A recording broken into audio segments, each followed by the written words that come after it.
Chapter 424. Yes, Lord Rodney. Otis Adrian, who was wearing a blue battle suit, walked out of the Crimson Kingdom's team and walked towards the battle platform. This was a handsome noble with a cold and arrogant temperament. He was wearing a blue battle suit with a saber inlaid with gems hanging from his waist. His slightly long brown hair fell diagonally, almost covering his right eye. His footsteps were steady, neither fast nor slow, and he was not in a hurry.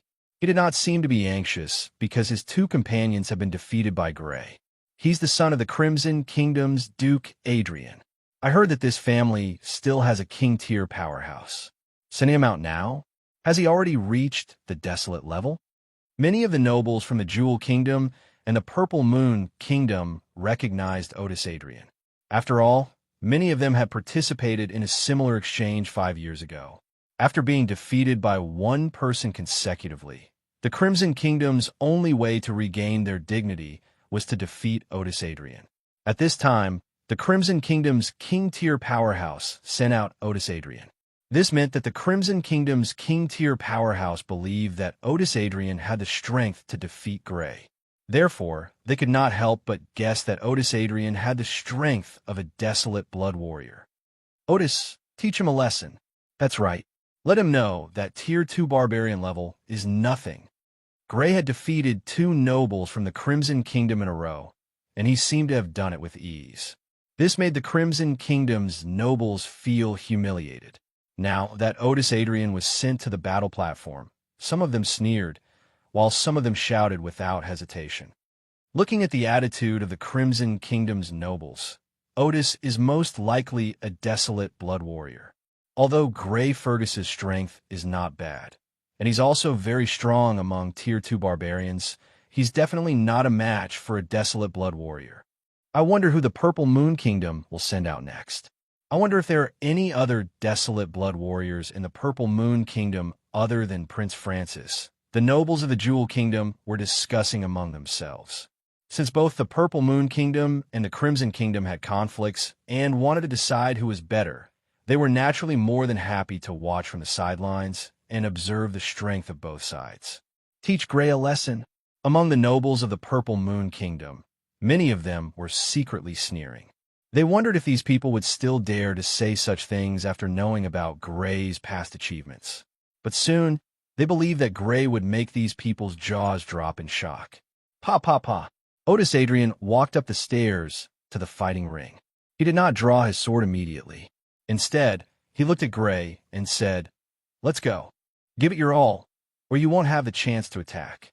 His voice was indifferent, and there was no mockery in his tone. It was more like he was stating a fact.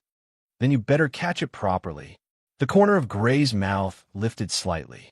Since Otis Adrian wanted him to give it his all, he would not reject it. It was just like when someone asked you to hit me during a fight, Gray would not mind giving them a punch. Whoosh! Gray's figure flashed, and suddenly his sword swept out. With a swing of his sword, a long river appeared. The waves were turbulent and mighty as it rushed towards Otis Adrian. However, this time, it was not the green river that he had used before. Instead, it was a long river that was as black as ink. It was like the water of the Styx River. He had used a combination of ice, wind, and fire. Splash! The black river was surging. An extremely dangerous aura swept out, spreading in all directions. What kind of ability is this? How can it have such a terrifying aura? Below the battle stage, the younger generation of the Gemstone Kingdom and the Scarlet Kingdom couldn't help but change their expressions. Above the Black River, they felt an aura that was enough to make them shudder. Even the younger generation of the 2 kingdoms below the battle stage felt their hearts skip a beat, let alone those on the battle stage. Extremely dangerous. In the fighting ring, Otis Adrian had goosebumps all over his body the moment the river of black mist appeared. He could feel an extremely dangerous aura above the long black river. He knew that he had overestimated himself. Clang! In less than an instant, the long saber hanging at his waist was unsheathed. Immediately, a terrifying blue lightning spread across the long saber. He quickly slashed out with the saber, and a turbulent river of lightning crashed into the black fog. At the same time, he continuously retreated to dodge. Bang! Almost at the same time he retreated, the long river of blue lightning and the long river of black mist had already collided. The two extreme powers instantly annihilated each other, but it was also unavoidable that there would be fine lightning and black mist flying in all directions. Otis Adrian acted hastily and was naturally very close to the center of the collision. He was immediately surrounded by the black mist and the small pieces of lightning. He displayed the speed of a desolate blood warrior and tried his best to dodge. However, there were simply too many of them, and he could not dodge in time. Crackle! A bolt of lightning hit his body, and his armor was instantly shattered. A charred mark appeared on his skin. Poof! A cloud of black mist splattered on his body. His armor was corroded, and a layer of his skin seemed to have been forcefully shaved off, revealing the flesh underneath. Fortunately, the black mist was only a small cloud. Otherwise, it would not have been as simple as a layer of skin being shaved off. Poof! Crackle! When Otis Adrian finally managed to dodge the aftershocks of the two powers, his armor was already in tatters. There were several charred marks and a few scratches on his skin. Fortunately, it was not too serious. Although Adrian's desolate-level defense was not as good as Gray's, it was definitely not bad. I admit that I have underestimated you. Otis Adrian's face darkened as he had suffered a loss in the first battle. Then fight me with all your might, Gray said calmly. In the next moment, both he and Otis Adrian attacked again. Gray's long sword was surrounded by black mist, and a long river of black mist appeared. Otis Adrian's long sword was surrounded by lightning, and a long river of lightning appeared. Bang! The long river of black mist and the long river of blue lightning collided with each other. Terrifying aftershocks shot out in all directions. The protective runes on the fighting ring flickered with green light, creating layers of ripples. People could not help but worry that the protective runes would shatter. However, they managed to block it. This fighting ring was also a relic from the Empire era. The protective runes on it were extremely powerful. Oh no, this is not a battle that I can stop in time. In the corner of the fighting ring, Brady Randolph, who was hosting the battle, had a change of expression. Although his combat power was stronger than any of the combatants, it would be easy for him to defeat both of them. However, he would not be able to stop them in time before they were severely injured. Let me do it! At this moment, the middle-aged woman from the Jewel Kingdom appeared. She knew how to activate the protective runes on the fighting ring. She temporarily deactivated the protective runes on the fighting ring and entered the fighting ring. She pushed Brady Randolph out and quickly restored the protective runes on the fighting ring. Swoosh! The long sword in Gray's hand turned into a huge sword that was a few meters long. It emitted a dangerous aura that made the younger generation of the Jewel Kingdom feel threatened. Gray thrust his sword forward. Crackle! Otis Adrian, who had suffered a loss due to his carelessness, looked gloomy. He did not say a word. Blue lightning surrounded his sword, and it turned into a few meters long as well. He swung from the bottom to the top and slashed at the huge sword. Bang! After the dull collision, the black mist on the huge sword became thinner. The blue lightning on the huge sword was also greatly depleted. They could not maintain the huge sword's shape at all. However, at the next moment, under Gray and Otis Adrian's continuous channeling of their powers, the black mist on the long sword turned black again. The lightning on the great sword became violent again, and the two weapons clashed once more. Otis Adrian has the strength of a desolate blood warrior. Gray Fergus also has the strength of a desolate blood warrior. Both of them are desolate blood warriors. Below the stage, many of the younger generation of the Crimson Kingdom and the Jewel Kingdom were shocked. The strength of a desolate-level warrior was definitely the strongest among the younger generation. They did not expect both of them to have such strength. Only a small number of people could see that the battle prowess Gray displayed had already far exceeded his own realm. He's just relying on a mana weapon. Lars Crimson snorted. According to his judgment, Gray should only be a barbarian-level warrior. He was at most a level 2 barbarian-level warrior. The desolate level strength that he displayed was definitely relying on a mana weapon. However, the exchange did not prohibit the use of mana weapons. After all, in a real battle, it was very common for enemies to use mana weapons. Since they wanted to make the exchange as realistic as possible, they naturally could not prohibit the use of mana weapons. First, it was a combination of ice and wind blades. Now it's this strange black mist. The Jewel Queen frowned. Logically speaking, her opponent should be using a mana weapon. However, she had a feeling that it was not as simple as that. What's wrong with Gray? Why isn't he using his full strength? What Gray had displayed so far was already considered one of the strongest among the younger generation of the Crimson Kingdom and the Jewel Kingdom. However, many of the younger generation of the Purple Moon Kingdom who had seen Gray's performance on the battlefield were doubtful. It was obvious that Gray was not using his full strength. After all, Gray's strongest move was his terrifyingly strong defense. It was with this defense that Gray was able to kill 3 desolate levels in the last battle with the Flame Kingdom. He's polishing his swordsmanship, Francis said thoughtfully as he stared at the battle between Gray and Otis Adrian. Chapter 425. Pitter-patter. The giant sword that was surrounded by lightning was more than 3 meters long. It looked like a giant sword made of lightning as it slashed towards Gray. The air was torn apart by the slash of the sword, and the strong wind that it created was like a knife slashing through a person's body. Gray held the giant sword that was surrounded by black mist and slashed it from left to right. Suddenly, the giant sword that was surrounded by lightning was deflected. He then changed the direction of his sword and slashed towards Otis Adrian, who was behind the giant sword. Under his attack, it was as if the air did not exist. There was no sound of wind. There was only a giant sword that was emitting an extremely dangerous aura that was rapidly approaching. Otis Adrian's expression changed slightly. He quickly took a step back and slashed his sword downwards, blocking the giant sword that was surrounded by black mist. Bang! Bang! Bang! Bang! Their weapons clashed one after another, and dull sounds could be heard. The sound was so dull that it was like the beating of a giant beast's heart. It was extremely oppressive. Battles were not only about the strength of the blood fiends, but also about sword techniques, knife techniques, and spear techniques. Especially when one's strength had reached the barbarian level, one would be able to control the power of the blood fiends precisely. They would be able to attach the power of the blood fiends to weapons such as swords, spears, and knives. Therefore, battle techniques were even more important.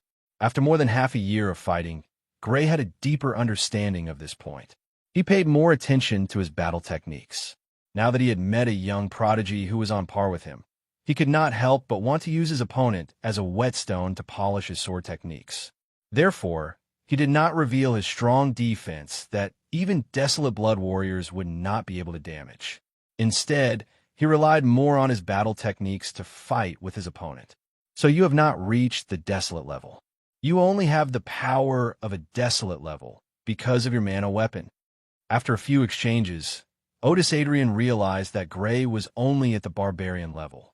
He laughed coldly and dodged to the side, avoiding Gray's front. Then, he attacked Gray from the side with his giant sword that was made of lightning. Gray was not surprised by his opponent's actions. He did not panic. He did not make any large movements. Instead, he turned around on the spot and used the smallest movement to get himself into a suitable position to attack. Bang!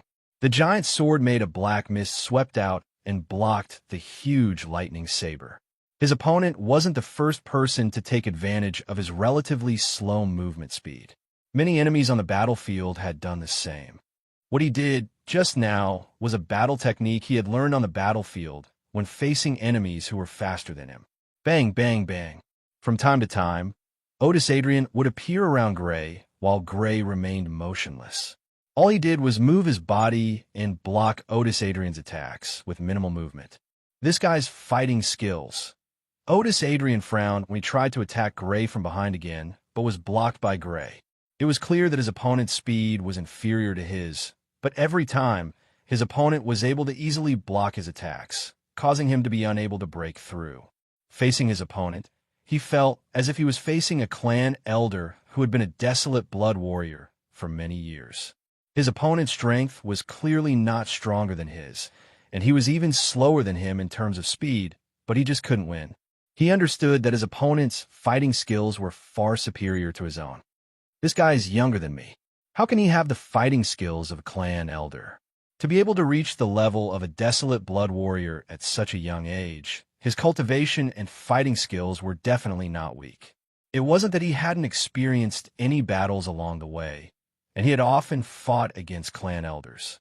However, those battles were not as good as Gray's improvement in fighting between life and death. There was a great fear between life and death, and this great fear could also stimulate a person's potential and allow them to grow quickly. After more than half a year of fighting between life and death, Gray's growth was rapid. Not only had his level increased, but his fighting skills had also improved. The reason why his fighting skills were so much better than his opponents was that Gray had experienced too many battles of life and death. Not to mention the battlefield. Gray had also experienced many battles of life and death outside of the battlefield.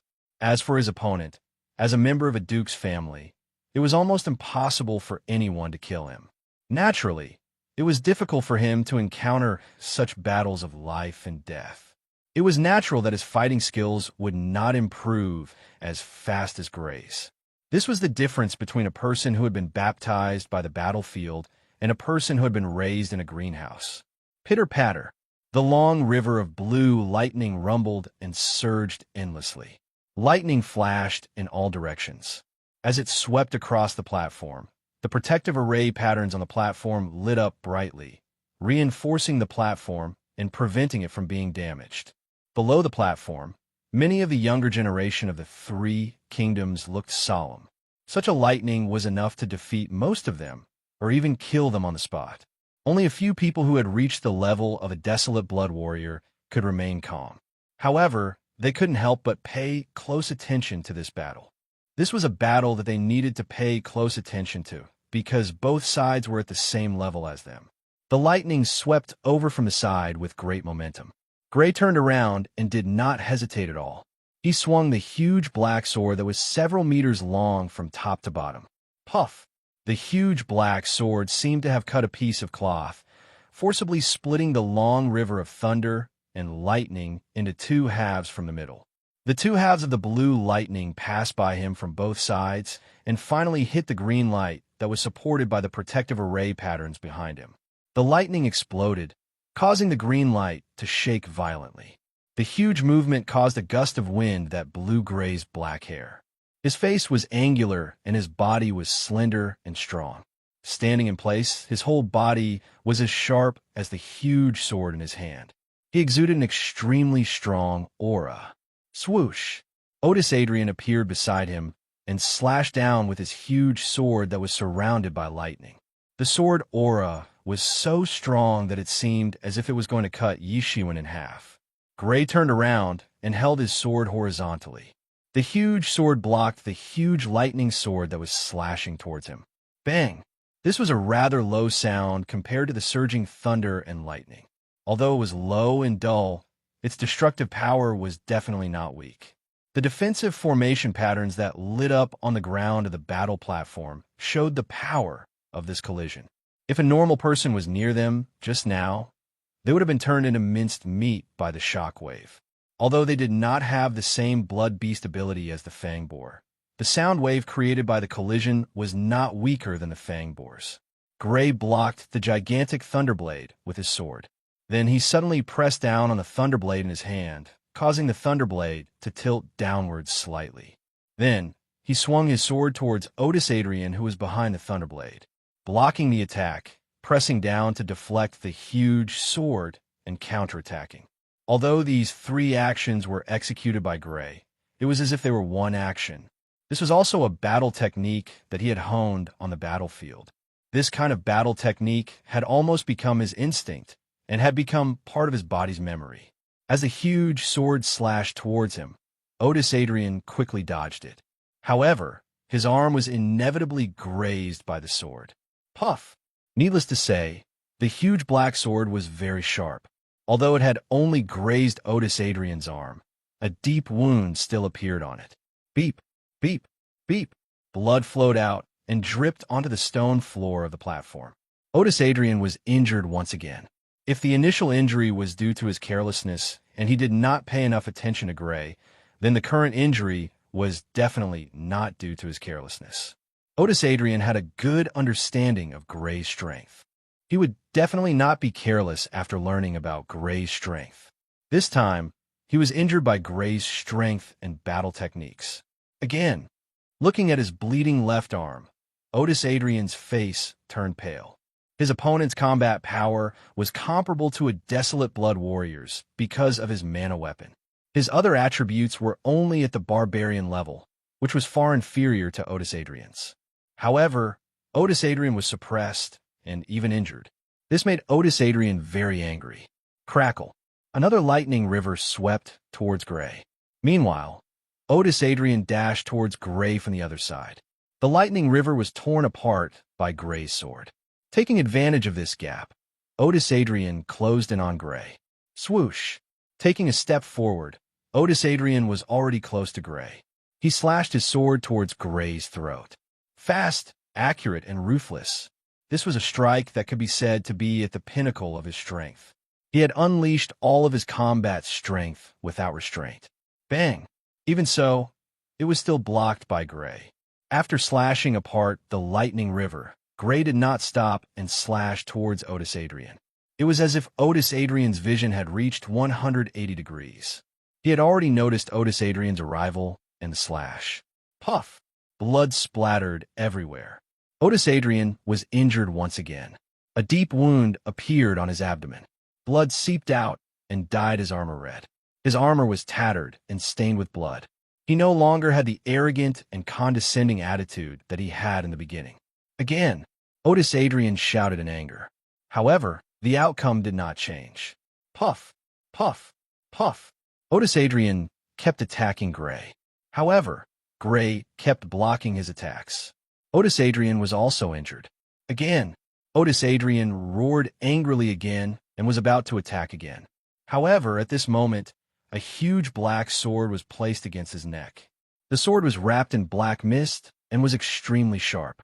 Otis Adrian twisted his neck slightly, and a bloody wound appeared on his neck. Blood flowed down his neck, and he did not dare to move anymore. After several exchanges, Gray finally found an opportunity to place his sword against Otis Adrian's neck and win the battle. This was the first time Otis Adrian defeated someone stronger than him. The only thing Gray used that was comparable to Otis Adrian was his desolate level combat power. He was weaker than Otis Adrian in all other aspects. However, Otis Adrian used the combat skills that he had honed on the battlefield to defeat Otis Adrian.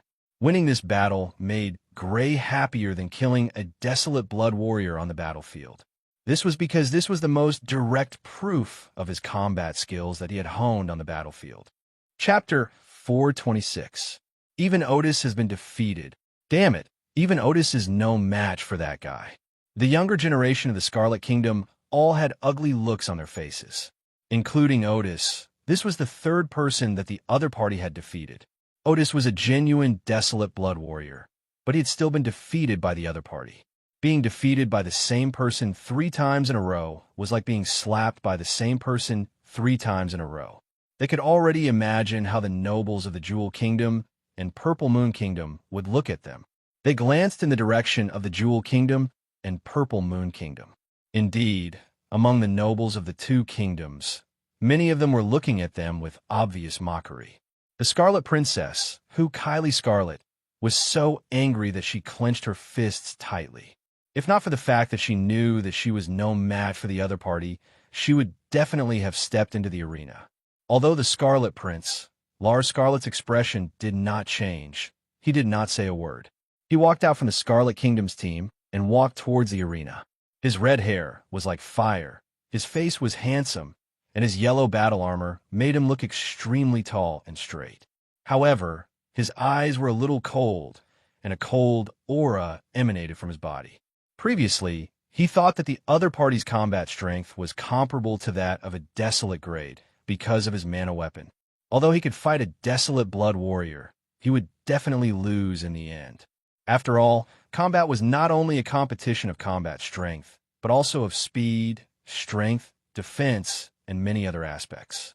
However, he did not expect that the one who would lose in the end would be a desolate blood warrior from his own kingdom. The other party had used his combat skills to make up for his shortcomings in other aspects and defeated a desolate blood warrior from his own kingdom. It was like a slap to his face.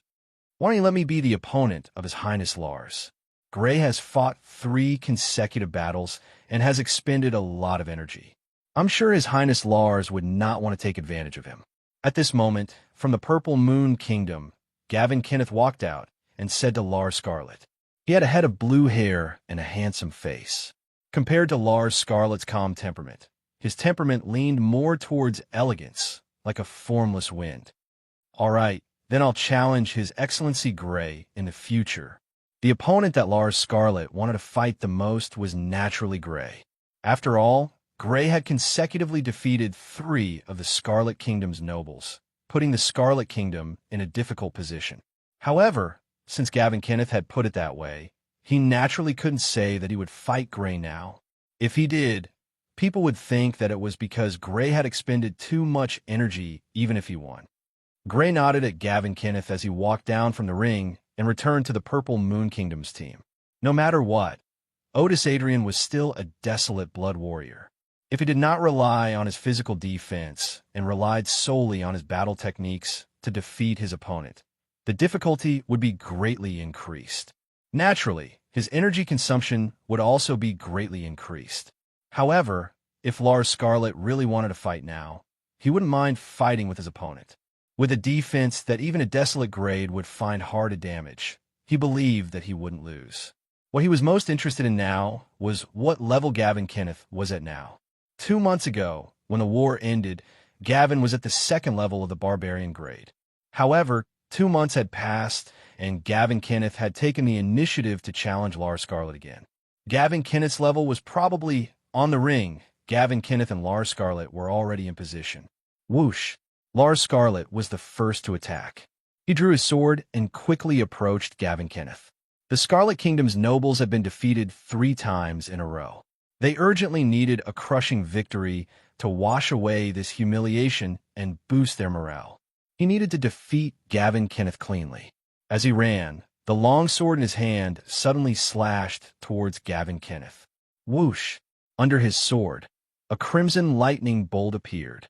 It was a huge crimson lightning bolt with a strange shape. It was like a huge crimson sword that slashed towards Gavin Kenneth. Whoosh!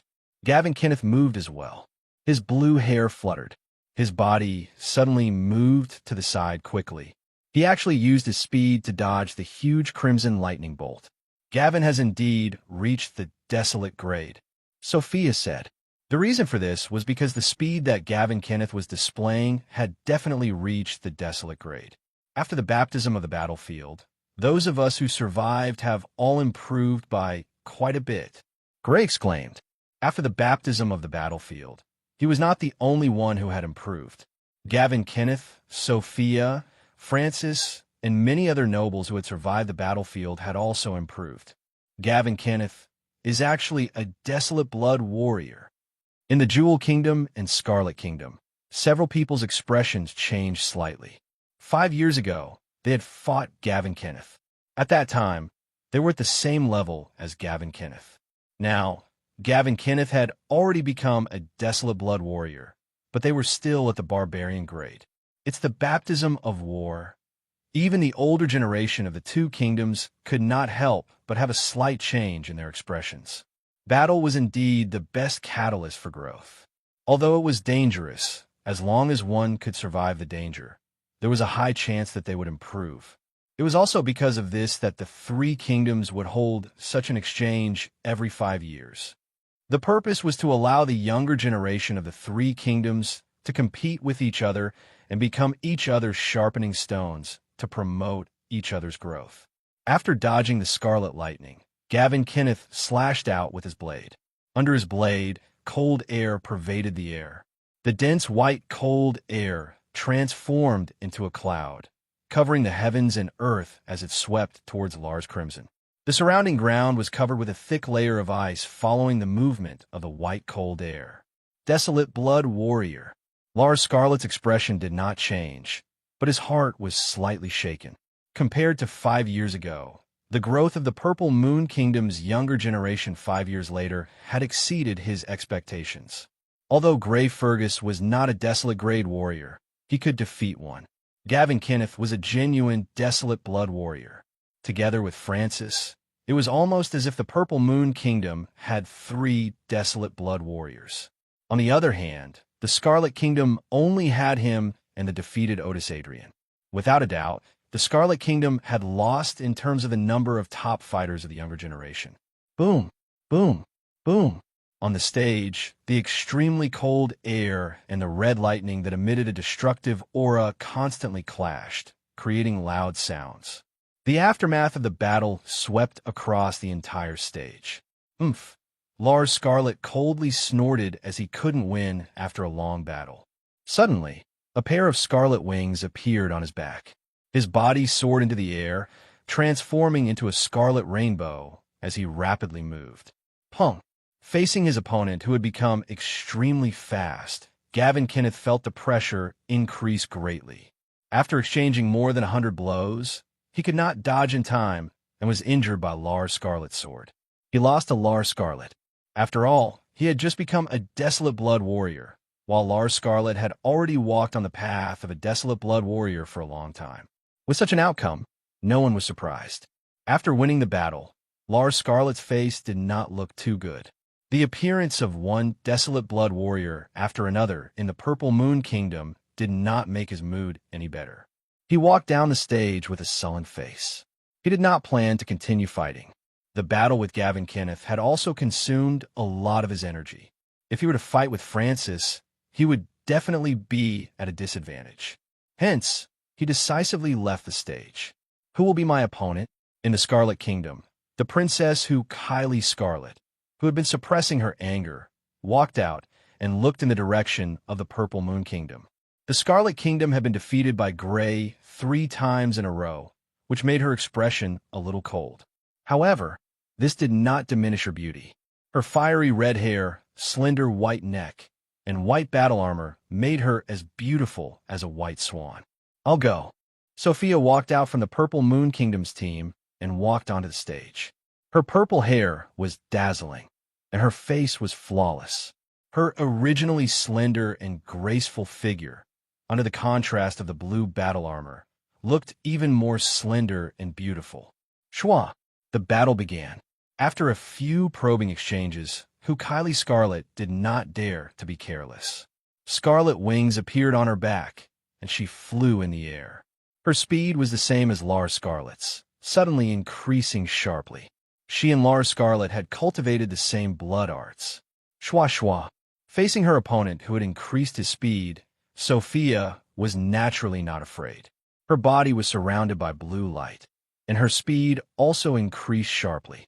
In terms of speed, she was not afraid of anyone in the same generation, even if the opponent was a desolate blood warrior. On the stage, 2 figures, one white and one blue, were like flowing lights, flashing rapidly. Punk! Suddenly, the white figure's movement was abruptly interrupted, and she flew backwards. Beside her, Sophia, who was wearing a blue battle armor and holding a spear, stood calmly. Just a moment ago, she had appeared behind the fast-moving Kylie Scarlet and swept her spear at her back. Kylie Scarlet's speed was fast, but she was even faster. She was not even slower than Lars Scarlet, who was also a desolate blood warrior and was also proficient in speed. She has definitely surpassed the special rank. Seeing Sophia's body surrounded by blue light and her speed increased sharply, defeating Kylie Scarlet with just her speed, the Scarlet Prince Lars Scarlet and the Scarlet King, the skinny old man, could not help but have a slight change in their eyes. They spoke in a voice that only they could hear. Although she is not a desolate blood warrior, she can definitely fight one. In the Scarlet Kingdom and Jewel Kingdom, both the younger and the older generation could not help but have a change in expression. Another existence who, although not at the desolate grade, could fight and even defeat desolate blood warriors. Including her, The Purple Moon Kingdom's younger generation was equivalent to having 4 desolate blood warriors. This made them feel extremely pressured. The Purple Moon Kingdom's growth in the past 5 years had far surpassed their 2 kingdoms. While the Jewel Kingdom and Scarlet Kingdom were still in shock, another person walked out from the Purple Moon Kingdom.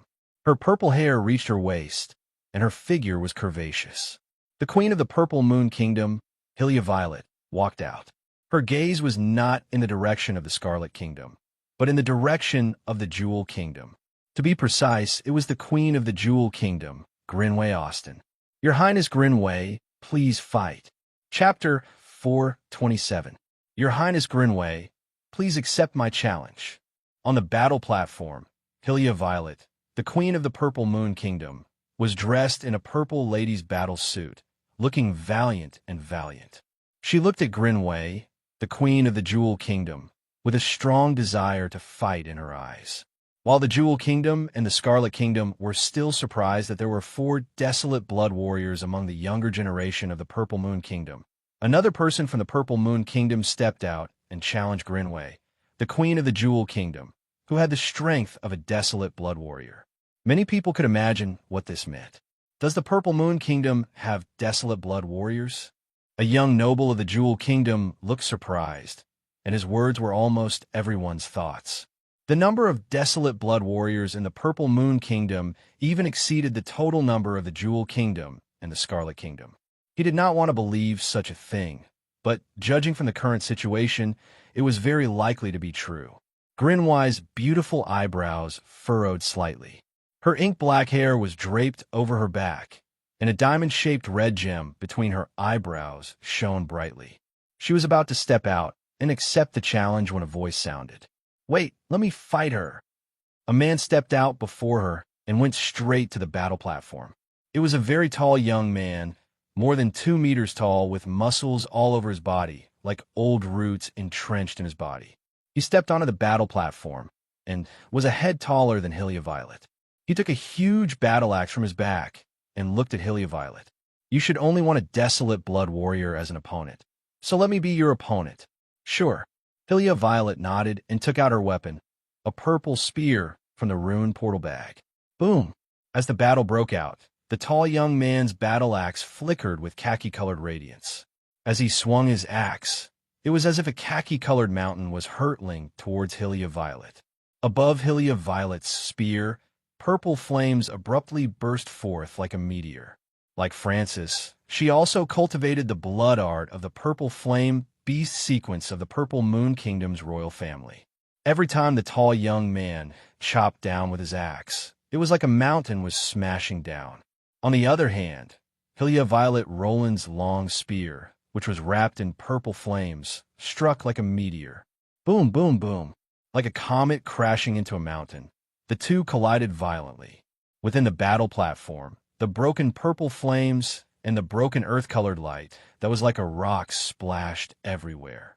The blue barrier that was supported by the defensive formation was constantly trembling.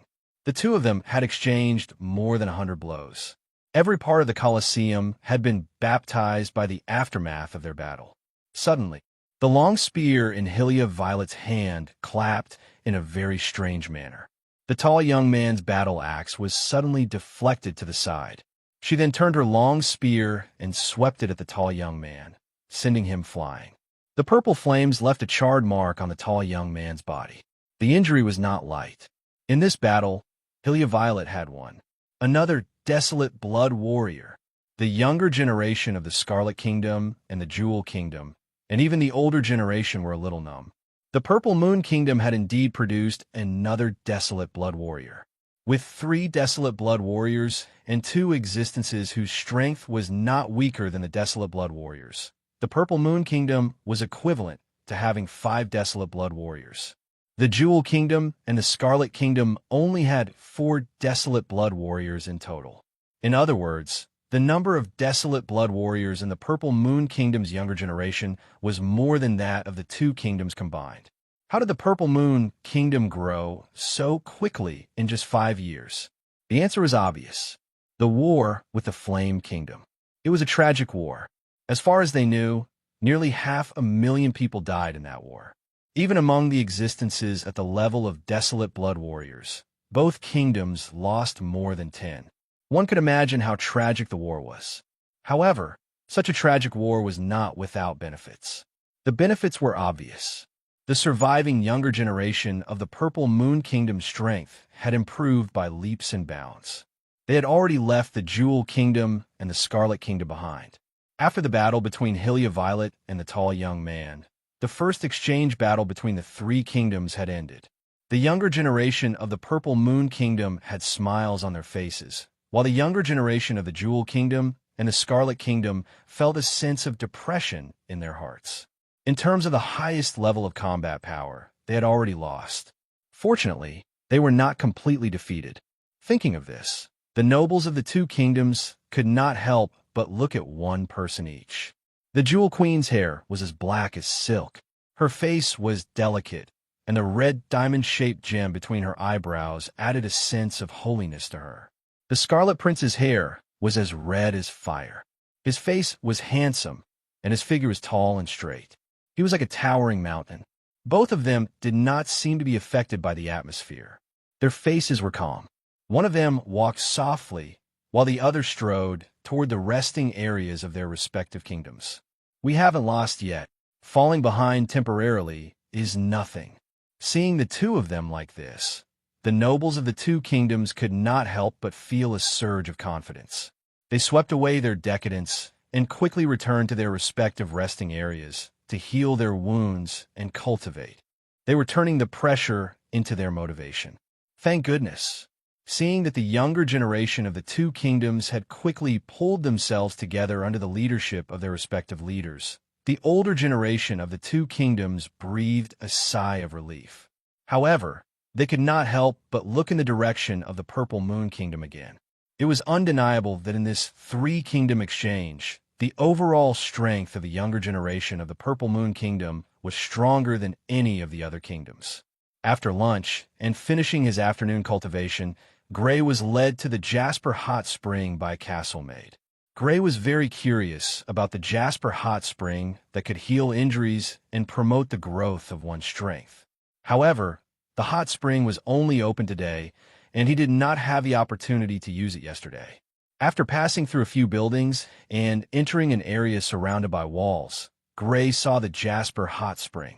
This was a pool about the size of a room. Just like its name, it was jade-colored and crisp like jade. Looking from afar, it looked like a huge piece of jade. The hot spring was not for a single person.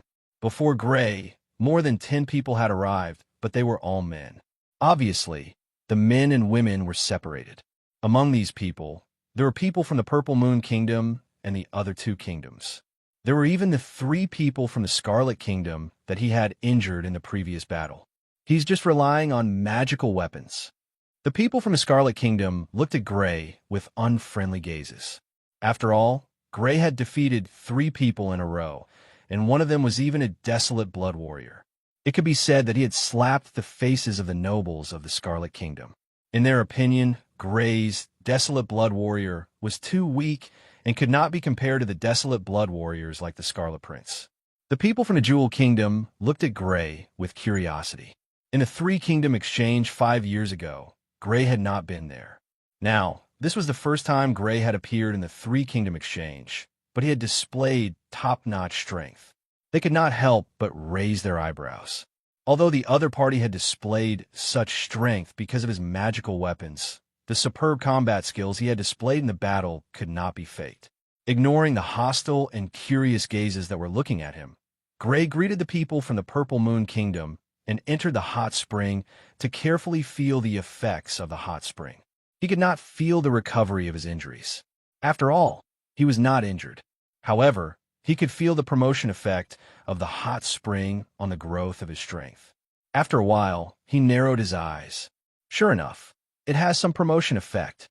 At this time, he felt a slight numbness spread throughout his body. It was as if a pair of invisible hands were massaging his body. However, the degree of numbness was much weaker than when he was cultivating. Obviously, the promotion of strength could not be compared to cultivation. However, if he soaked in this hot spring for a long time, it would definitely greatly increase his cultivation speed. This was indeed an extremely precious place. After soaking in a hot spring for more than 2 hours, Gray got up and left. He did not return to his residence. Instead, he casually strolled around the castle. The scenery in the castle was beautiful. The road was paved with blue stone slabs, and both sides of the road were decorated with flowers and plants. The smell of the grass, the fragrance of the flowers, and the faint smell of the earth made the air extremely fresh. He could feel the traces of weathering on the buildings of the castle. However, judging from the traces, it was far from being 1,000 years old. He did not think that the royal family of the Jewel Kingdom was lying. This was because he could see rune patterns on the buildings from time to time. These rune patterns strengthened the buildings and delayed the weathering of the buildings. Unknowingly, he walked near the walls of the castle. He looked over and saw a woman with a slender figure standing on top of a steeple on the wall. He smiled slightly and walked up the stairs to the steeple. He came to the woman's side and asked with a smile, "What are you looking at?" The woman had bright purple hair and a fair and perfect face. She wore a beige aristocratic dress that revealed a pair of slender legs. It was Sophia. A smile appeared on Sophia's face when she saw that it was Gray who had arrived. Julie is a rune master. Because of her, I have some understanding of runic arrays. When I saw the large-scale runic array drawn on the wall, I couldn't help but take a look. Julie was a maid who often followed Sophia. Gray naturally knew her. He could not help but look curiously at the wall and beyond the wall, not far away. The walls were densely packed with runes and patterns. They were extremely complicated, and there were many more runes and patterns than what he had seen on the various buildings before. Gray also noticed that although they were both made of green stone, the green stone used on the wall was obviously different from the green stone used in the castle. The color was slightly darker, and the color was extremely pure. It was like green jade. This is beryl, a precious rune material. I didn't expect it to be used to build walls. Sophia introduced it to Gray. At this moment, more than 100 meters away from the wall, a 2-meter-long bison was eating grass and slowly approaching the castle. Suddenly, a huge bolt of blue and white lightning appeared out of thin air. Before the wild bull could react, it had already landed on the wild bull's body. Boom! Under the blue-white thunderbolt, the bison was instantly turned into black smoke. Not even pieces of meat and bones were left. It was as if all traces of its existence in this world were erased. Chapter 428. What a powerful attack! Gray exclaimed when he saw what had happened to the wild bull. Although it was only a wild bull and not even a blood fiend, it was still a huge beast. To be able to turn it into ashes in an instant without leaving any flesh or bones behind, one had to at least be at the desolation level. Even Gray, who was at the desolation level, did not think he could do it. It was naturally not difficult to kill such a wild bull, but to kill it and turn its body into ashes in an instant, this kind of destructive power was a little beyond his ability. It has such destructive power from more than 100 meters away. The rune mechanisms on the walls might be able to stop a king-level warrior. Sophia also sighed and said, "Generally speaking, the deeper the rune mechanisms were, the more powerful they would be. For example, the large rune mechanism outside the Tomb of the Kings, and the rune mechanism in the secret room that Gray had explored."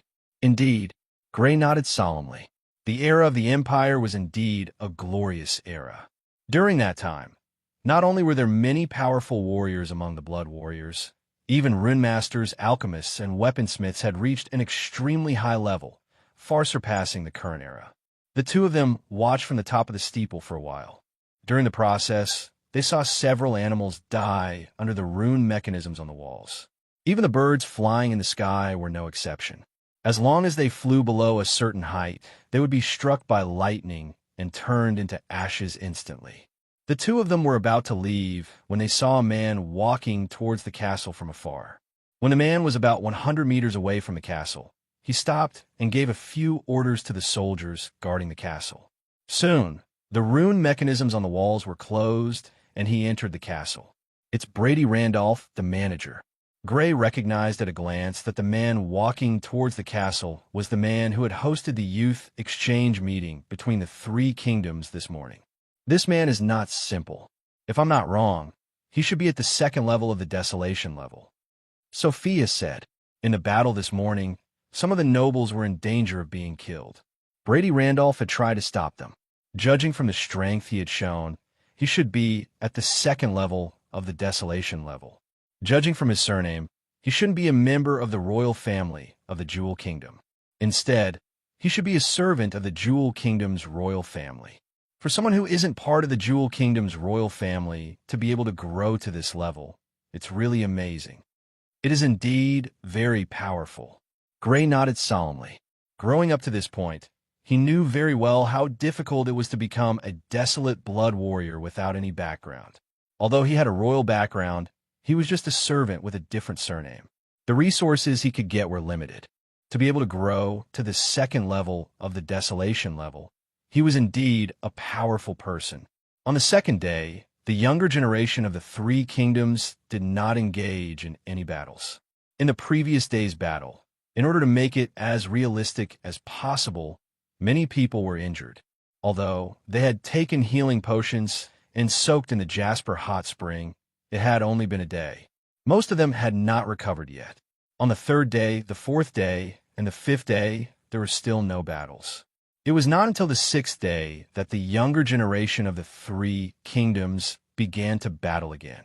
Under Gray's influence, the use of magic weapons in the battle was obviously more frequent than in the previous battle. In the Jewel Kingdom and the Crimson Kingdom, there were people who had reached the second level of the barbarian level. They used magic weapons to increase their combat strength to the desolation level and tried to fight the desolation level warriors. The results were obvious. They had not been baptized by war like Gray. Their combat skills could not be compared to Gray's, and they could not control their desolation level combat strength accurately.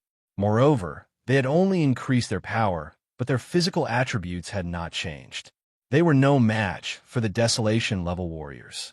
It was not difficult to have the destructive power of the desolation level, but it was extremely difficult to defeat the desolation level warriors with the destructive power of the desolation level. It was only then that these people were completely convinced by Gray. The reason why Gray could defeat the desolation level warriors with magic weapons was not only because of the increase in combat strength from the magic weapons, but also because of his powerful combat skills. The competition lasted for more than 2 hours. Other than a few people, the younger generation of the three kingdoms all went up to battle.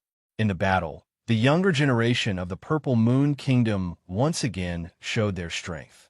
Although it was not that they did not lose, it was obvious that they won more than they lost. It was almost as if they were suppressing the other two kingdoms with the power of one kingdom. The younger generation of the Jewel Kingdom and the Crimson Kingdom could not help but feel slightly shocked. Compared to 5 years ago, the younger generation of the Purple Moon Kingdom seemed to have been reborn. Suddenly, a tall figure walked out from the group and walked up to the battle stage. This figure's hair was as black as ink and as smooth as silk. Her face was as beautiful as a landscape painting. There was a red diamond-shaped gem in between her eyebrows, making her look even more noble. On the battle stage, she looked at the Purple Moon Kingdom's direction and spoke. "Your Highness Francis, please accept my challenge." Faced with the challenge, Francis walked out from the Purple Moon Kingdom's group and walked towards the battle stage. His footsteps were steady, and there was a solemn aura around him. He wore a black battle suit and looked like a heavy black mountain. Her Highness Grinway is challenging His Highness Francis. The strongest three are finally going to challenge each other. I wonder who will win this battle. It will definitely be Her Highness Grinway. Her Highness Grinway's defense is already invincible. At most, it will be a draw. If it was in the past, it would be very possible. However, now that the overall strength of the Purple Moon Kingdom has greatly increased, His Highness Francis must have also improved. It's hard to say who will win. The younger generation of the three kingdoms could not help but look at the two people on the battle stage with excitement. Even though there were more desolate blood warriors among the younger generation of the three kingdoms, especially more than one from the Purple Moon Kingdom, the three people who were recognized as the strongest among the younger generation were still Francis Violet, Grinway Austin, and Lars Scarlet. The three of them had been Desolate Blood Warriors for many years and had walked the path of Desolate Blood Warriors longer than the others. The combat power they could display was also stronger. As for the others who had just become Desolate Blood Warriors, although it was not that they did not have the strength to fight, in most people's opinion, the final victors would definitely be these three. Now that two of the three were fighting each other, it immediately attracted the attention of almost everyone. Even the older generation present could not help but watch curiously. The battle between the three of them represented the pinnacle of the younger generation to a certain extent. On the battle stage, Francis and Grinway stood facing each other. Francis held a black spear, while Grinway held a small and exquisite battle axe. Whoosh! Purple flames abruptly appeared on Francis' spear, causing the surrounding air to faintly distort from the heat. Earthen yellow light also blossomed on the exquisite battle axe, making it look like a heavy mountain. Then, the two of them swiftly used the weapons in their hands as blades and pounced on each other. Boom! Boom! Boom! On the battle stage, the purple flames and earthen yellow light were dazzling, almost drowning out the entire platform. Under the impact of the shockwaves, the green barrier around the battle stage, activated by the defensive runes, was like a huge piece of green paper, trembling violently, as if it could not withstand the pressure and shatter at any time. This was something that had never happened before. It could be imagined that the two of them had the greatest combat power among their peers. Although they were at the first level of the Desolate Blood Realm, like the others, the two of them had been Desolate Blood Warriors for many years and had walked further on the path of Desolate Blood Warriors than the others. Their destructive power was also stronger than the other Desolate Blood Warriors. After exchanging dozens of blows, Grinway Austin suddenly let out a low cry. Her black hair was as black as ink, hanging down to her waist. It fluttered as she fought, giving off a sense of elegance. At the same time she let out a low cry, the surface of her body, which was originally as smooth as jade, suddenly became transparent, as if her body had turned into a crystal. She had used her gem petrification ability, causing her body's defensive strength to undergo a terrifying increase. Her fighting style also became more aggressive, increasing her offense and reducing her defense. Pooh! At the price of a slight cut on her arm, she left a deep wound on Francis's waist. This was an injury for an injury. However, it was clear that she, whose body's defense had become extremely terrifying, had the advantage. Facing Grinway Austin, whose body's defense had greatly increased, Francis was not to be outdone. With a loud cry, the purple flames on his spear suddenly surged, and its color became even deeper. Although the blood techniques cultivated by the royal families of the four great kingdoms and a portion of the duke families were still at the level of special blood techniques, they were also known for being powerful among them. The blood technique cultivated by Grinway not only reached a special level in terms of offensive strength, but also gave her an extremely powerful gem petrification ability. And the blood technique cultivated by Francis was naturally not ordinary. Although it did not have an extremely powerful defense, the might of the Blood Fiend ability was above the special level. Boom! Boom! Boom! The violent battle continued. Facing Francis, whose combat strength had increased, it was very difficult for Grinway to find an opportunity to injure Francis. Instead, Francis had left quite a few wounds on her body. However, her defense was too powerful. Even someone as powerful as Francis could only leave light wounds on her body. Stop here. After fighting for a long time, both of their blood powers were almost exhausted.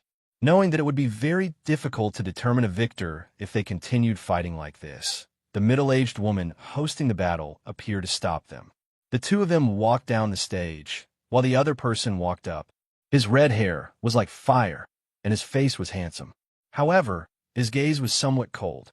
It was Lars Scarlet. Chapter 429. Who is His Highness Lars planning to challenge? Among the younger generation, I'm afraid only His Highness Francis and Her Highness Grinway can match him. However, the two of them are already injured and will definitely not accept his challenge. Is there need to ask? It's definitely Grey Fergus. Grey Fergus consecutively defeated 3 of the Scarlet Kingdom's nobles, putting the Scarlet Kingdom in a difficult position. His Highness Lars will definitely try to salvage this loss of face. Indeed, in the exchange match a few days ago, if not for Gavinkin blocking it, the two of them would have already started fighting. Just as many people had guessed, when Lars walked onto the stage, he looked towards Grey in the Purple Moon Kingdom's group and spoke in a cold voice. "Sir Grey, please accept my challenge." Following his gaze and words, the gazes of the younger generation of the 3 great kingdoms all turned toward Grey. "Grey Fergus, let's see how arrogant you can be now. It would be great if His Highness can beat him up to the point where he can't get out of bed for half a month. I'm afraid he won't dare to fight His Highness." The younger generation of the Scarlet Kingdom sneered. They were full of confidence in Lars. He was publicly acknowledged as one of the strongest of the younger generation. How could he be a match for someone whose combat strength was comparable to a desolate grade with a magic weapon? It wasn't just them. The younger generation of the Jewel Kingdom, who were neutral, also didn't think highly of Grey. From the battle between Francis and Grinway, it wasn't hard to see that the 3 strongest of the younger generation were much stronger than the other newly promoted Desolate Blood Warriors. They naturally didn't think that Grey had the strength to defeat Lars. Only the Purple Moon Kingdom still had some confidence in Grey.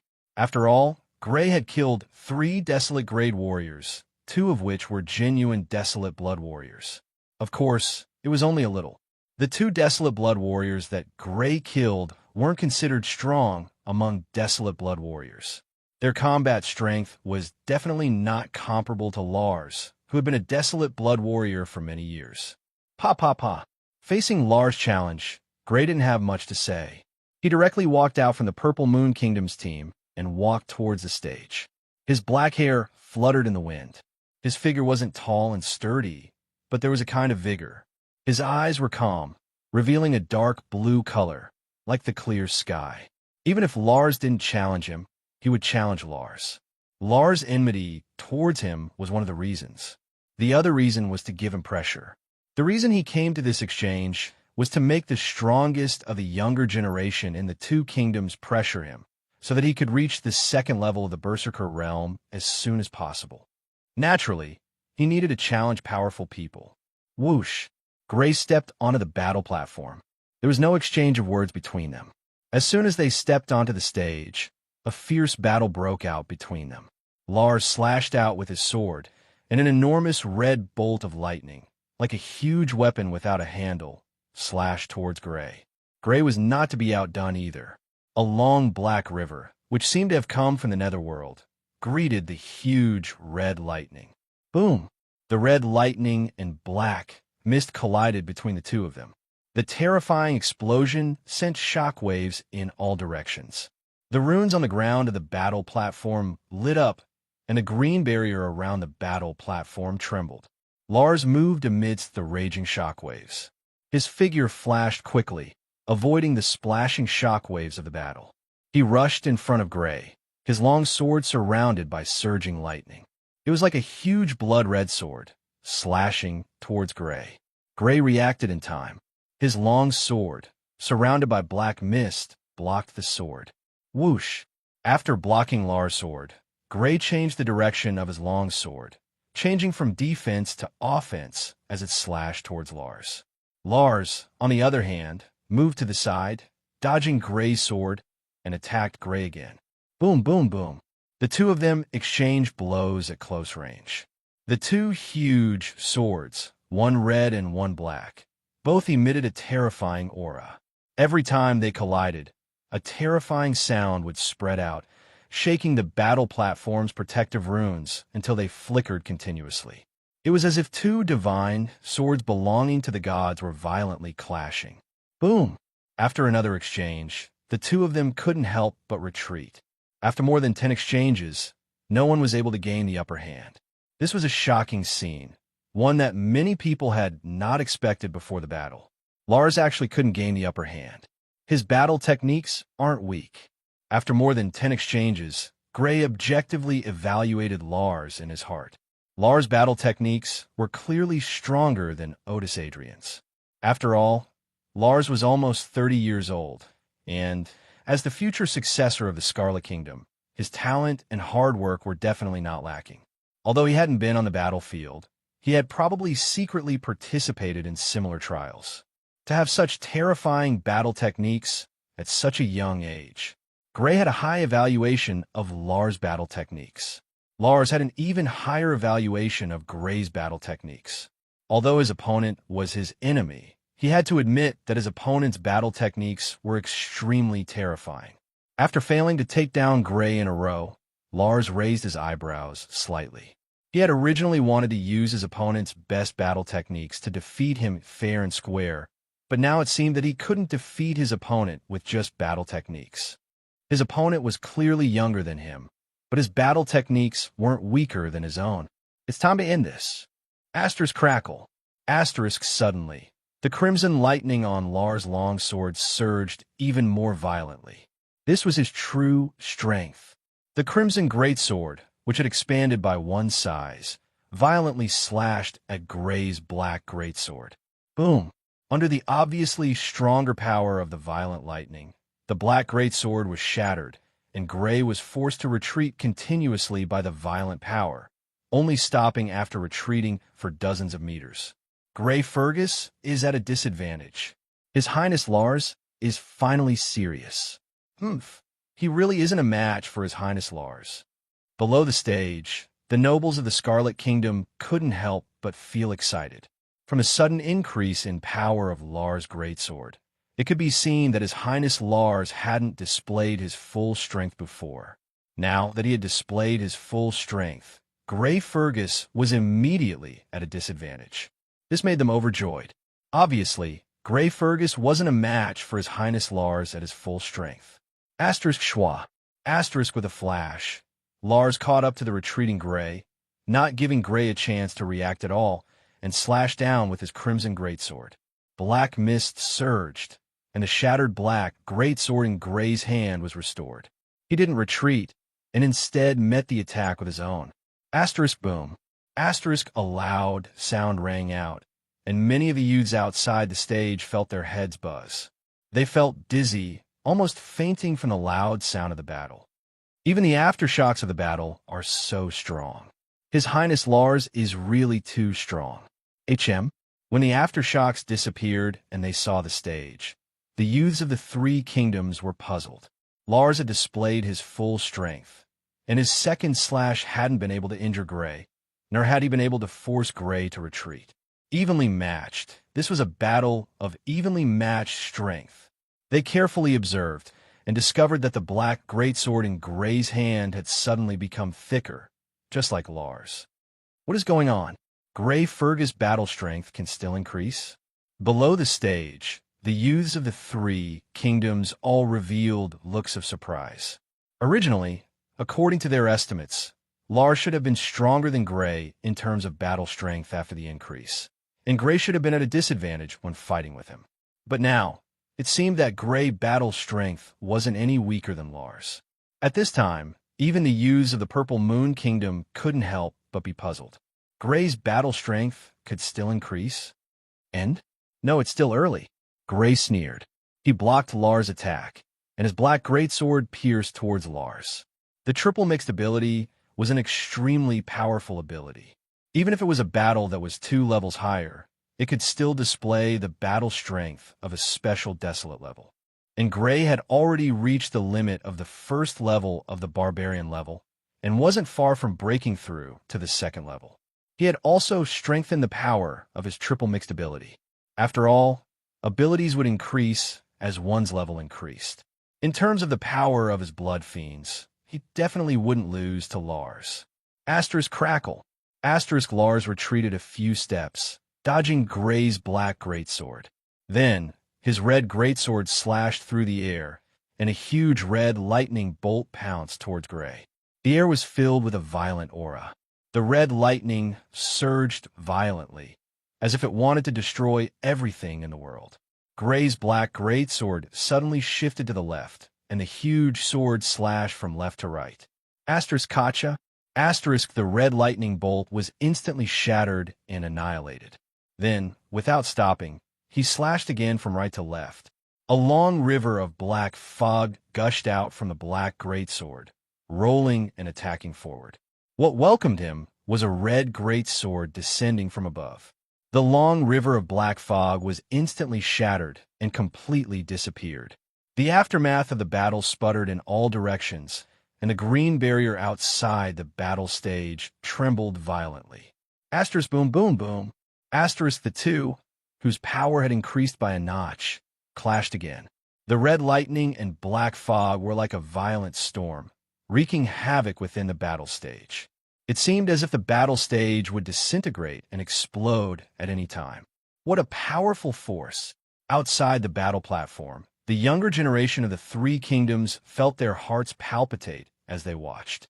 Not to mention the direct attacks of the two, even the aftershocks of their battle were likely to take their lives. Although he's relying on a magic weapon, to be able to fight with His Highness Lars to this extent is indeed impressive.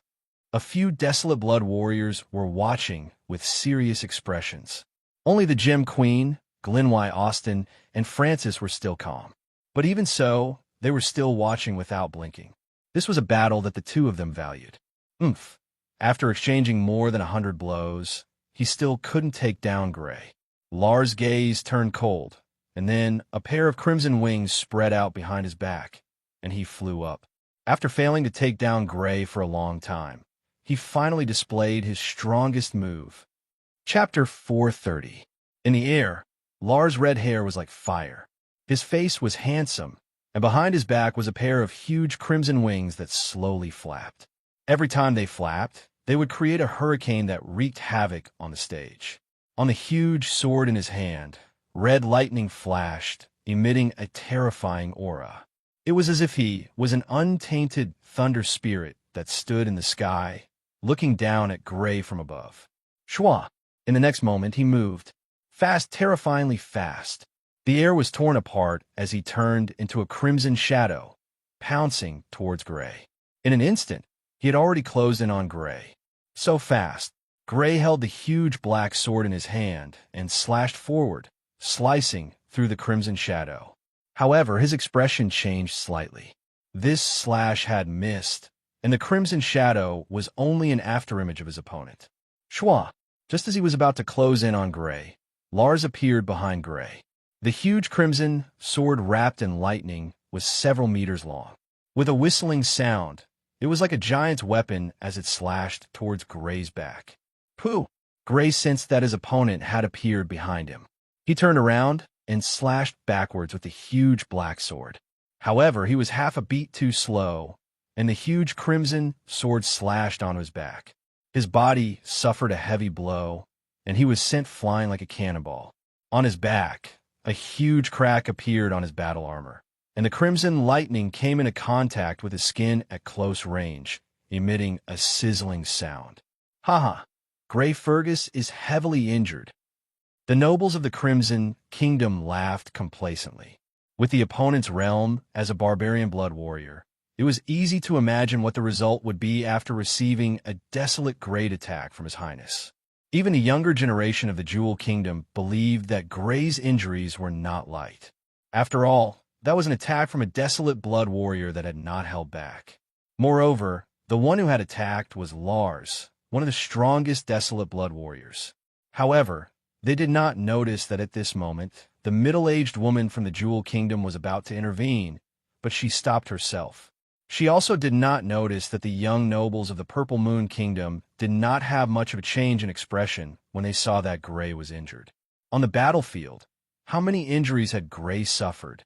A first-stage desolate great attack could not possibly injure Gray.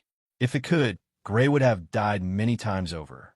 Indeed, in the next moment, Gray, who had been sent flying, stood up.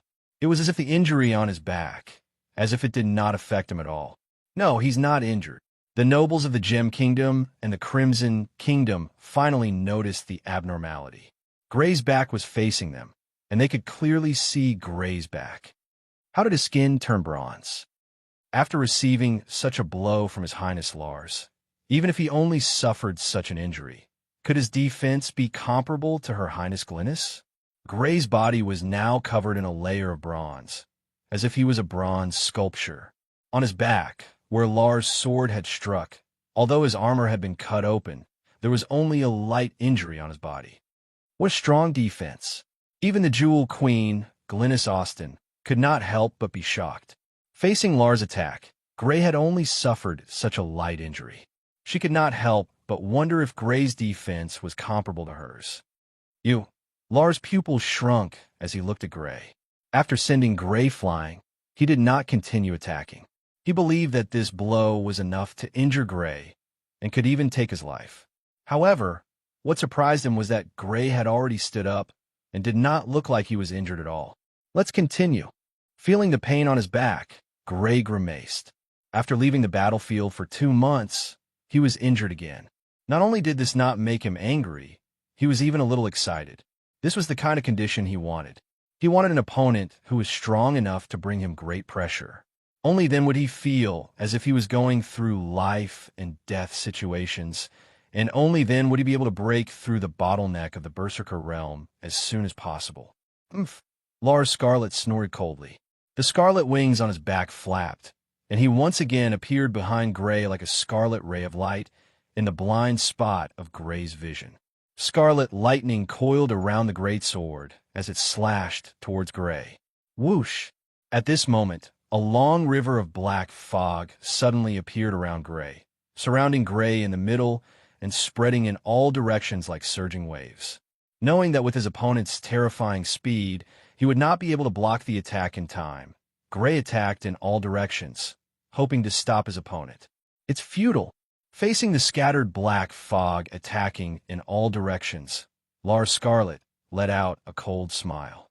The scarlet greatsword in his hand slightly adjusted its angle, changing from a slash to a slash, easily splitting the attacking black fog in half and continuing to charge towards Gray. Punk! However, with the black fog as a buffer, Gray was finally able to react and block the incoming scarlet greatsword. Swish! Lars retreated after his attack and quickly circled behind Gray. Gray once again used the black fog to attack indiscriminately, hoping to slow down Lars' movement speed. However, he was not able to make it in time and was finally slashed in the back by Lars' sword. Boom, boom, boom. On the stage, a scarlet figure was rapidly flashing, while a black figure was struggling to block, occasionally being injured and flying backwards. Regardless of whether it was Gray or Lars, this was a difficult battle. Lars' speed was simply too fast, to the point that Gray could not react in time and had already arrived in front of him. Although he could rely on the indiscriminate attacks of the black fog to slow down Lars' movements, it was extremely limited. After all, the power was scattered and the opponent could easily break through. Sometimes he could barely block Lars' attacks, but sometimes he was too late and was sent flying by Lars' attacks. However, Gray's defense was simply too strong. When Lars' attacks landed on Gray's body, the injuries caused were extremely limited, not inferior to Gallenway Austin. The more they fought, the more gloomy Lars became. Reality proved that the opponent's defense was not inferior to the Gemstone Queen's. Relying on his terrifying movement speed, although he would not be defeated, it would be extremely difficult to defeat the opponent. Not only does he have an offensive magic weapon, but he also has a defensive magic weapon. He's using at least 2 types of magic weapons. His blood energy will definitely be depleted faster than mine. Once his blood energy is depleted. Fortunately, the opponent's powerful defense was not without weaknesses. The huge consumption of blood force was definitely the opponent's weakness, and he believed that the final victor would be him. How can this be? Even His Highness Lars can't defeat him. Seeing that Lars was unable to defeat Gray even after a long time, many of the Scarlet Kingdom's nobles were disappointed. They were full of hope as they watched Lars challenge Gray, looking forward to him defeating Gray and washing away the humiliation of being defeated by Gray alone in the previous match. But from the looks of it, although Lars would not lose, it would be extremely difficult for him to win. It could even be said that it was almost impossible. He actually has 2 magic weapons, one for offense and one for defense, and both are of high quality. His Highness Lars is at a disadvantage. He should restrict the use of magic weapons. Some people loudly express their dissatisfaction with Grey's use of magic weapons. His defense is actually not inferior to Her Highness Gallonway's. The nobles of the Jewel Kingdom were also extremely shocked. All along, when the three kingdoms exchange gathering mentioned powerful defenses, they would always think of the Jewel Kingdom's royal family.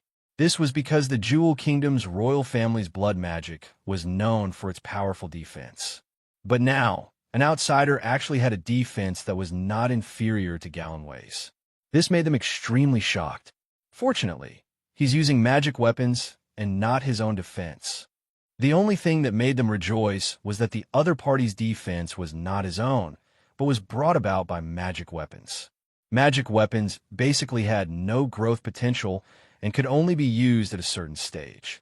After this stage, they would not have much of an amplification effect.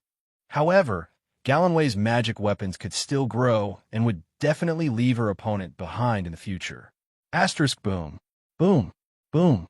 Asterisk the battle stage was like a raging gale as the two exchanged several hundred blows.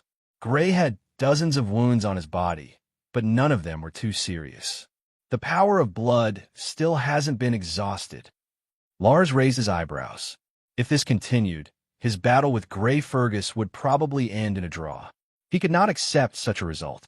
If it was Gallonway, Austin, or Francis Violet who ended in a draw with him, he would accept it. The two of them were the heirs of their respective kingdoms, and their statuses were not lower than his. However, Grey Fergus was only a member of a noble family and a barbarian blood warrior. The reason he had the battle strength of a desolate rank was entirely because of his magic weapons. He was unwilling to end up in a draw with such an opponent. Boo! Looking at Lars, who was attacking again, Grey's gaze was as sharp as a knife. The consecutive battles had consumed a lot of his power of blood and stamina. However, his body was filled with a strong fighting spirit. This was the kind of battle he wanted, the kind of pressure he needed. Only this kind of battle and pressure could push him to break through his bottleneck faster. Asterisk swish. Asterisk the black fog was broken through by Lars. Lars' sword attacked again, this time from the side. Grey almost instinctively turned around and prepared to block with his sword. Suddenly, a trace of astonishment appeared in his eyes, but it turned into surprise in the next moment. Asterisk swish. Asterisk his movement of turning around became even faster. The black greatsword that was originally going to block the red greatsword suddenly descended and brushed past the red greatsword. Asterisk poo. Poo. Asterisk almost at the same time, the black greatsword and red greatsword slashed into flesh and blood, and then two figures were sent flying. One of the figures only had a not-so-serious burn mark on his body, while the other figure was covered in blood like a spurting rainwater. The figure who was covered in blood was Lars Scarlet. Since the start of the battle, this was the first time Lars Scarlet was injured. Chapter 431. His Highness Lars is injured. How could this be? Seeing Lars fly out with blood splattering everywhere, the younger generation of the Scarlet Kingdom was in an uproar, unable to believe what had just happened. Originally, the fact that Grey could last so long against Lars without being defeated had already shocked them greatly. But now, Grey had actually injured Lars, causing them to be so shocked that they almost couldn't believe their eyes. Could it be that His Highness Lars will be defeated? This question involuntarily flashed through their minds, but they immediately shook their heads and denied it. What a joke! How could His Highness Lars be defeated? But in their hearts, they couldn't help but worry, and it was getting more and more intense. You actually injured me. Looking at the bleeding wound on his chest and feeling the intense pain of his flesh being cut open, Lars' face was ashen, his eyes cold. He was actually injured. His opponent's defense was strong, and it was very likely that he would exchange injury for injury. He naturally had his guard up, but he also had his own confidence. His movement speed was extremely fast, and with his opponent's reaction speed, it was impossible for him to exchange injury for injury. But he didn't expect that his opponent would succeed, and he would exchange injury for injury. Swish! His face was gloomy, and like a crimson phantom, he appeared behind Gray, the red greatsword wreaking havoc with lightning, as if it was the weapon of the thunder god. The black fog attacked indiscriminately, and with a slash of the sword, the black fog instantly exploded, and then the red greatsword pierced towards Gray's back. Swish! At this moment, a black sword light had already appeared, avoiding the red greatsword and slashing towards his body, preparing to exchange injury for injury. Pum! His expression changed. It was impossible for him to exchange injury for injury with Gray. After all, his defense was much weaker than Gray's, and he was at too much of a disadvantage. Blocking the black greatsword with his sword, his body transformed into a crimson flash of light and retreated. The next moment, he appeared on the other side, tearing apart the obstruction of the black fog and piercing towards Gray. But very quickly, the black greatsword stabbed towards him at almost the same time he stabbed out with the red greatsword. The red greatsword moved horizontally, blocking the black greatsword, and he retreated once again. He was forced to use his red greatsword to defend against Gray's black greatsword several times in a row. As he retreated midway, his expression became more and more unsightly. What happened? The battle was clearly similar to the previous one, but the outcome was completely different. The nobles of the three kingdoms could not help but feel confused. My reaction speed has increased. Only existences like Francis Violet and Galloway Austin, who had reached the level of a desolate blood warrior, could sense the reason. They had their suspicions when Lars was first injured, and after a few exchanges, their suspicions were confirmed. Gray's reaction speed had become faster. Bang! Lars, who had attacked from the side, was forced to retreat. Gray's eyes were filled with joy. His reaction speed had indeed become faster because he had broken through to the second level of the Berserker realm. Fighting was indeed the best way to increase one's strength. The battle with Lars Scarlet had given him great pressure, and this pressure had allowed him to break through the bottleneck from the first level of the Berserker realm to the second level of the Berserker realm in a very short time. The time needed to break through the bottleneck was even shorter than the time needed to break through the bottleneck from the Berserker realm to the Berserker realm. Blood techniques were a cultivation method derived from the Blood Fiends. Many of its characteristics were similar to the Blood Fiends, and most of the Blood Fiends were a race that loved to fight. In order to fight for territory, for food, they did not hesitate to fight to the death. They fought almost every day. Blood warriors often fought, and their survival style was compatible with the Blood Fiends. Obviously, it could greatly increase one's strength. Boom, boom, boom. On the stage, the battle continued. Red lightning and black fog wreaked havoc on the stage. The more Lars fought, the more fearful he became. Has he become even more difficult to deal with than the Gemstone Queen? After being injured by Gray, he had attacked dozens of times, but he had not been able to injure Gray even once. The pressure his opponent gave him now was comparable to, or even greater than that of the Gemstone Queen, Galloway Austin. Logically speaking, the reaction speed of the Gemstone Queen, who had reached the level of a desolate blood warrior, should have been faster than the opponent and should have been more difficult to deal with. However, the truth was the opposite. The Gemstone Queen's defense was strong, but because the Blood Fiend's abilities were biased towards single-target attacks, their battle style was straightforward and easy to deal with.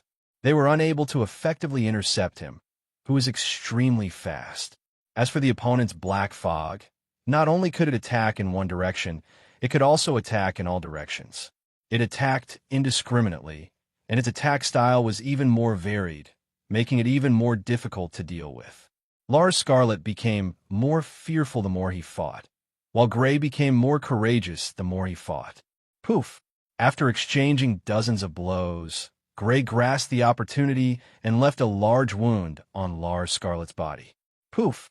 After exchanging hundreds of blows, Gray once again grasped the opportunity and left a deep wound on Lars Scarlet's right hand. It was so deep that the bone could be seen. Clang! The intense pain caused Lars to lose his balance and let go of the sword in his hand. Taking advantage of this opportunity, Gray's black greatsword slashed horizontally, swiftly slicing towards Lars' neck. As the black greatsword slashed towards him, Lars' expression changed. With such a huge sword slashing at his neck, even if he didn't die, he would definitely be heavily injured. Clang! At the crucial moment, the middle-aged woman hosting the battle appeared, holding a silver battle axe. She didn't use the Blood Fiend's abilities, and only relied on her physical strength to easily block the black greatsword. The black greatsword didn't cause the slightest ripple when it struck her, and didn't even make her move half a step. Glancing at Lars behind the middle-aged woman, Gray sheathed his sword and walked down the platform without looking back. His Highness Lars has lost. Impossible. How could His Highness Lars lose? And to that Gray Fergus at that. The younger generation of the Scarlet Kingdom was filled with astonishment, disbelief, and doubt. His Highness Lars, whom they considered to be the strongest, had actually lost, and to Gray Fergus at that. Such an outcome was hard for them to accept. Some people even lost their wits. Such an outcome was too big of a blow to them. Damn, cheating, this is cheating. The use of magic weapons should be banned. Some people complained loudly, believing that Lars had lost because of his magic weapons, and that the use of magic weapons should be banned. The three strongest youths of the three kingdoms have finally lost. The faces of the nobles of the Jewel Kingdom were filled with amazement. In the exchange 5 years ago, the three strongest youths of the three kingdoms were Francis, Lars Scarlet, and Glenway Austin. The three of them had maintained an undefeated record and had fought each other, but the final result was a draw, with no clear victor. Now, one of the three had finally lost, but what shocked them was that it wasn't the other two who had defeated him, but someone else. Although he had used a magic weapon to defeat him, he had still been defeated. He actually won. Even the nobles of the Purple Moon Kingdom couldn't help but be slightly astonished. Gray was very strong, and they naturally agreed. After all, he had once killed 3 desolate great opponents, and his performance on the battlefield spoke for itself. However, in their opinion, Lars Scarlet was actually stronger. As a member of the royal family, he had been a wild blood warrior for many years, and his strength was definitely at the peak of the first tier of the Desolate Grade. He was definitely not someone that the 3 Desolate Grade opponents Gray had killed could compare to. Under such circumstances, Gray had actually won, and they couldn't help but feel astonished. Even Lars Scarlet, who is as famous as His Highness Francis, was defeated. His strength now stands at the peak of the younger generation. Looking at Gray walking down from the platform, Jess's beautiful eyes were full of splendor. He was indeed someone who couldn't hide his brilliance even in a crowd, and would become the focus of attention wherever he went. It was like this on the battlefield with the Flame Kingdom, and it was like this in the exchange between the Jewel Kingdom and the Scarlet Kingdom. He really won. The corners of Sophia's mouth lifted slightly, revealing a faint smile. Like a blooming violet, she was beautiful and charming, and those who saw her couldn't help but be mesmerized. His Highness Lars was actually defeated by a wild blood warrior. Not only the younger generation of the Scarlet Kingdom, but even the older generation of the Scarlet Kingdom had ugly expressions. Lars, who had never been defeated before, had actually been defeated by someone, and by a wild blood warrior at that. Such an outcome was hard to accept. The Scarlet Kingdom's king-level expert also had a gloomy expression as he spoke in a deep voice. I propose that the use of magic weapons be banned in the future exchange. Chapter 432. I suggest that we ban the use of magic weapons in the future exchange. Rodney Scarlet, the king-class powerhouse of the Scarlet Kingdom, said. His voice was not loud, but it had a strange, penetrating power. His voice clearly entered the ears of the older and younger generations of the 3 kingdoms. The younger and older generations of the 3 kingdoms fell silent. After Gray defeated Lars, the king-class powerhouse of the Scarlet Kingdom, Rodney Scarlet, made such a suggestion. It was obvious that he was deliberately targeting Gray. I object. Magic weapons are weapons. They should not be banned. Fitch Violet, the king-class powerhouse of the Purple Moon Kingdom, said. He had a head of white hair, but his face was only that of a middle-aged man. Among the Purple Moon Kingdom's team, only he, who was also a king-class powerhouse, dared to refute a king-class powerhouse. It was obvious that the king-class powerhouse of the Scarlet Kingdom was targeting Gray. As a king-class powerhouse of the Purple Moon Kingdom, he naturally had to stand out and object. Although magic weapons are weapons, if one relies too much on them and does not pay attention to the improvement of one's own realm, that would be putting the cart before the horse. The king-class powerhouse of the Scarlet Kingdom, Rodney Scarlet, glanced at Gray in the Purple Moon Kingdom's team and said pointedly, "Using magic weapons will make one not pay attention to the improvement of one's own realm? I don't agree with that." Fitch Violet, the king-class powerhouse of the Purple Moon Kingdom, said, "Although magic weapons can increase one's strength, it is based on one's own realm. The stronger one's strength will be after the magic weapon's amplification. It is impossible to rely too much on magic weapons and neglect the improvement of one's own realm. Although the stronger one's realm is, the stronger one's combat power will be after using magic weapons, it is undeniable that the fastest way to increase one's combat power is not through cultivation, but through obtaining a more powerful magic weapon." The king-class powerhouse of the Scarlet Kingdom said coldly, "After seeing the barbaric blood warriors defeat the desolate blood warriors with magic weapons, it is hard to guarantee that there will not be people who will focus on obtaining more powerful magic weapons and neglect the improvement of one's own realm. If there really is such a person, then I can only say that he is too stupid. He can't even differentiate between what's important and what's not. I don't think there would be such an idiot among the most outstanding disciples of the younger generation of the Three Kingdoms." The Purple Moon Kingdom's king-class expert, Fitch Violet, sneered. The Scarlet King Elite snorted coldly. Naturally, he would not say that there was such an idiot among the younger generation of his kingdom. Let's not talk about whether there is such a person for the time being. If the difference between the magic weapons of the two sides is too great, it will be unfair to one side. Fairness? There's no such thing as fairness in this world. When fighting with an enemy, do you want the enemy to use a weapon of the same level as you? The Purple Moon Kingdom's king-class expert, Fitch Violet, laughed disdainfully. This is an exchange between the three kingdoms. The two of them are exchanging blows, not mortal enemies. The king-level expert of the Scarlet King said with a cold face, "Isn't the point of having a duel as realistic as possible? What's the point of having a duel if you can't even use your own magical weapon?" The Purple Moon Kingdom's king-class expert, Fitch Violet, said coldly, "Although the exchange duel should be as realistic as possible, it's not really a battle of life and death. It's still different from a real battle of life and death." The Scarlet King Elite, Rodney Scarlet, looked at the Jewel Kingdom's king-class expert, Greta Austin, and asked, "What does the Jewel Kingdom think?" Now that he and the Purple Moon Kingdom had their own opinions and did not give in to each other, the Jewel Kingdom's attitude became especially important. In his opinion, the Jewel Kingdom would most likely support him. After all, the Jewel Kingdom would definitely not want their princess to be defeated by a barbaric blood warrior. Facing the Scarlet King Elite's expectant gaze, the Jewel Kingdom's king-class expert, Greta Austin, who looked like a middle-aged woman, unexpectedly shook her head and said, "I don't think there's a need to ban it."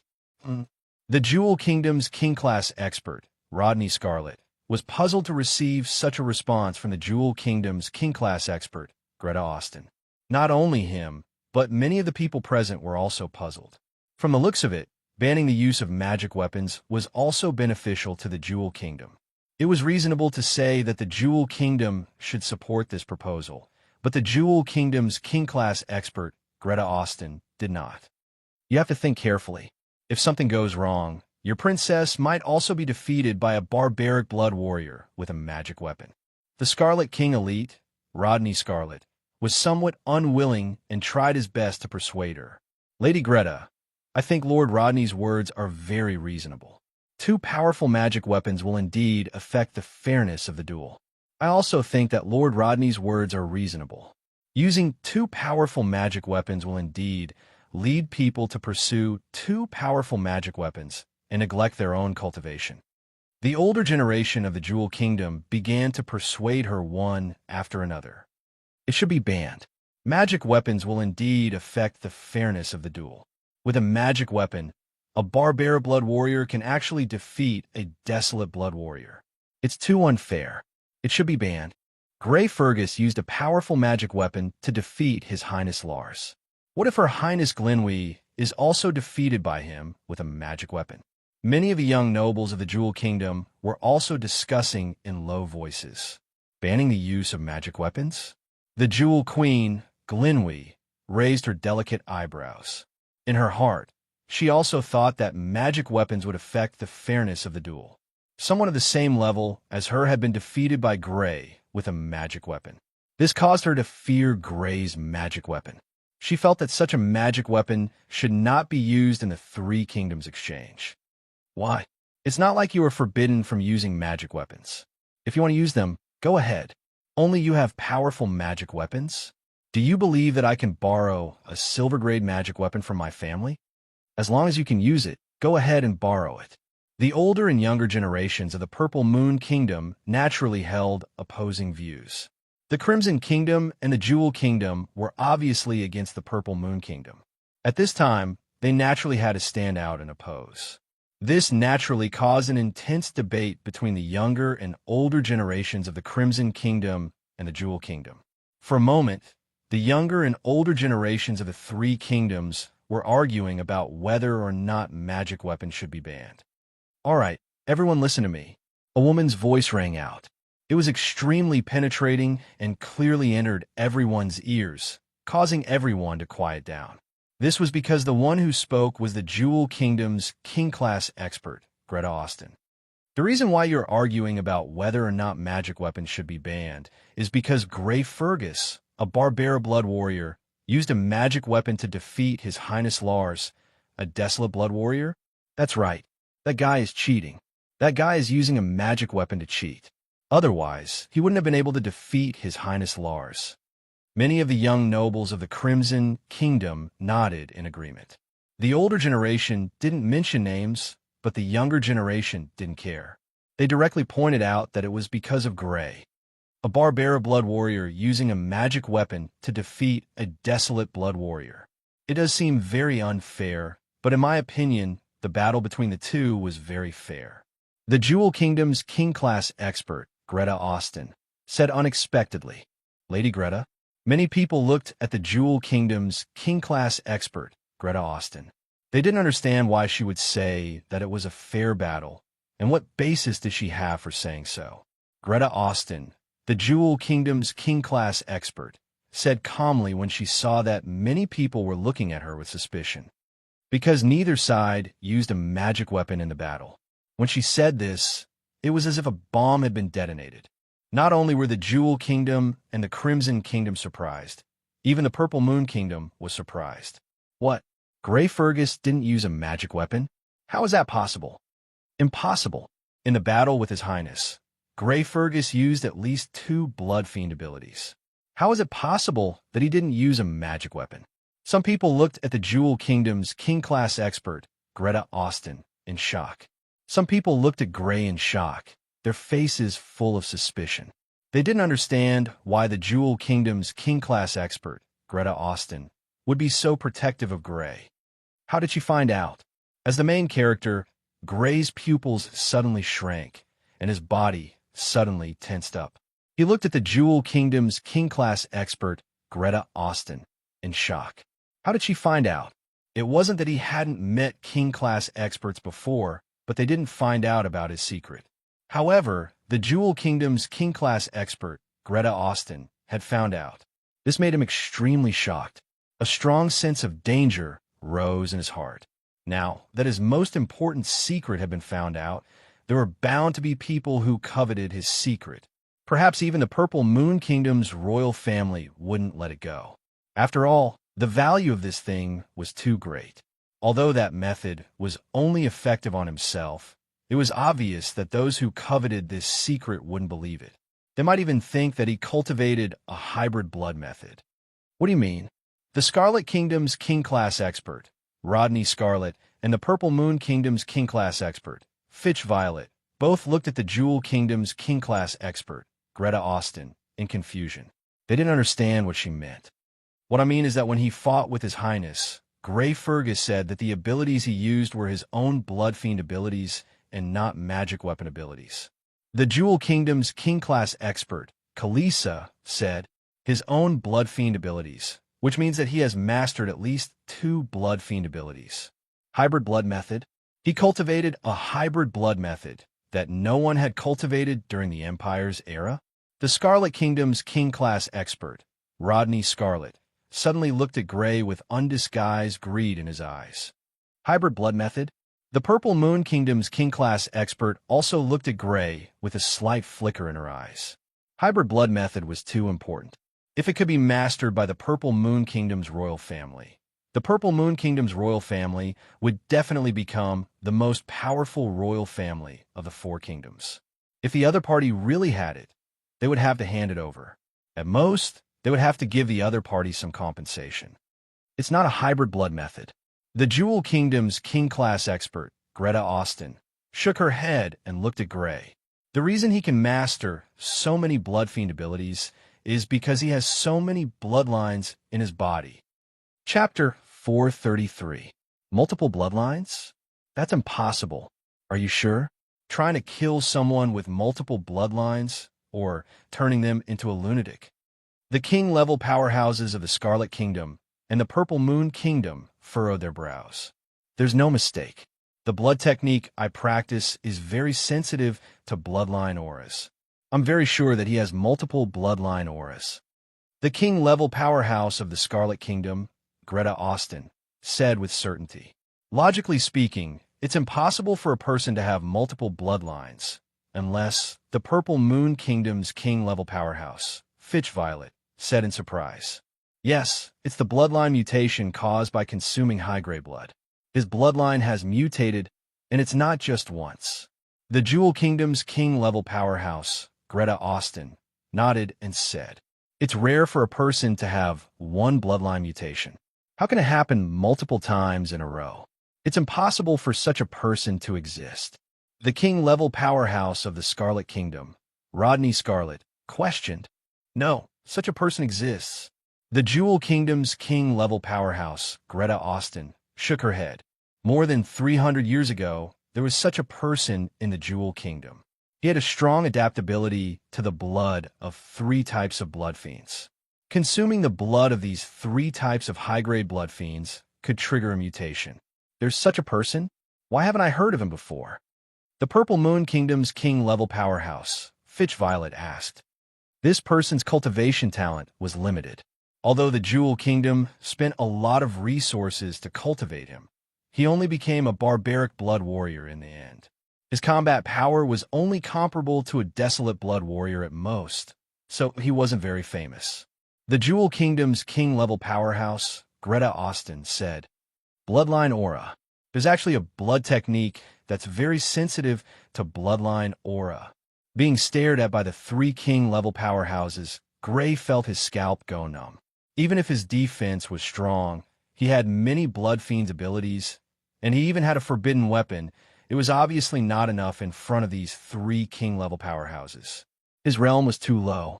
Even if he had 3 mixed bloodlines, he couldn't compare to a king-level expert.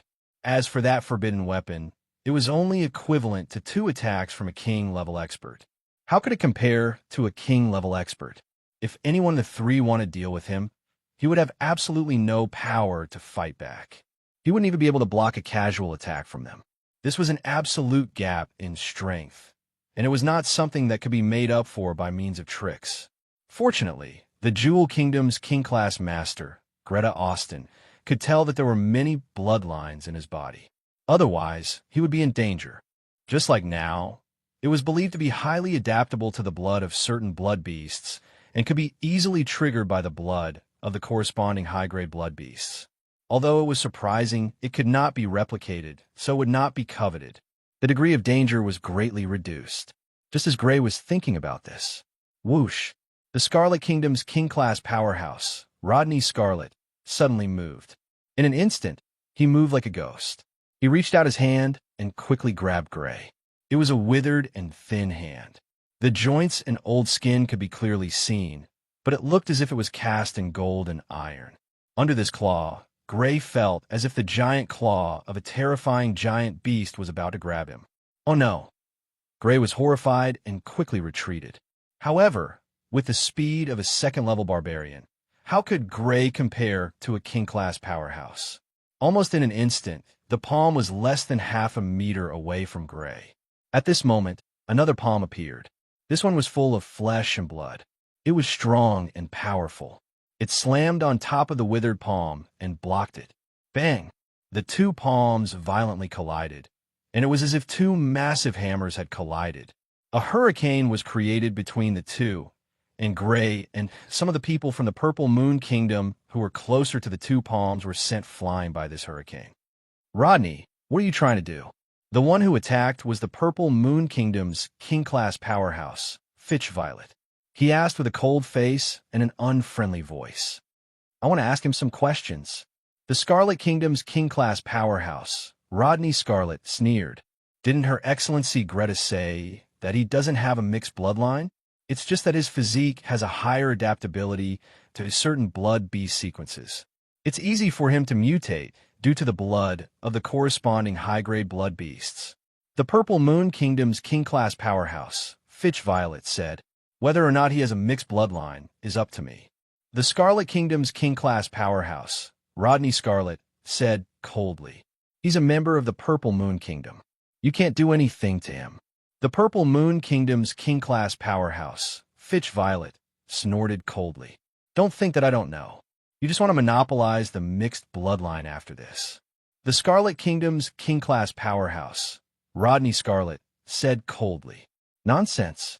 Her Excellency Greta has already said that he doesn't have a mixed bloodline. The Purple Moon Kingdom's king-class powerhouse, Fitch Violet, snorted coldly. I don't believe you. Either I check it out myself, or you prove it to me. The Scarlet Kingdom's king-class powerhouse, Rodney Scarlet, did not back down. It was obvious that he valued the mixed bloodline very much. How terrifying! Climbing up from the ground, Gray's heart was filled with horror. Although he had already seen the battle between king-class powerhouses, it was not a direct confrontation after all. When he faced the king-class powerhouse's attack, just now, he felt as if a part of the world was pressing down on him. No matter how he struggled, it was futile. If the Purple Moon Kingdom's king-class powerhouse had not blocked the other party's attack, he would definitely have been caught by the other party, and his bones might have been shattered. The other party obviously did not mind injuring him. Prove it. He's a member of the Purple Moon Kingdom. Why should I prove it to you? The Purple Moon Kingdom's king-class powerhouse, Fitch Violet, said coldly. The Flame Kingdom is pressuring us step by step. There are even rumors that someone is about to transform for the fourth time and become a magic light-level existence.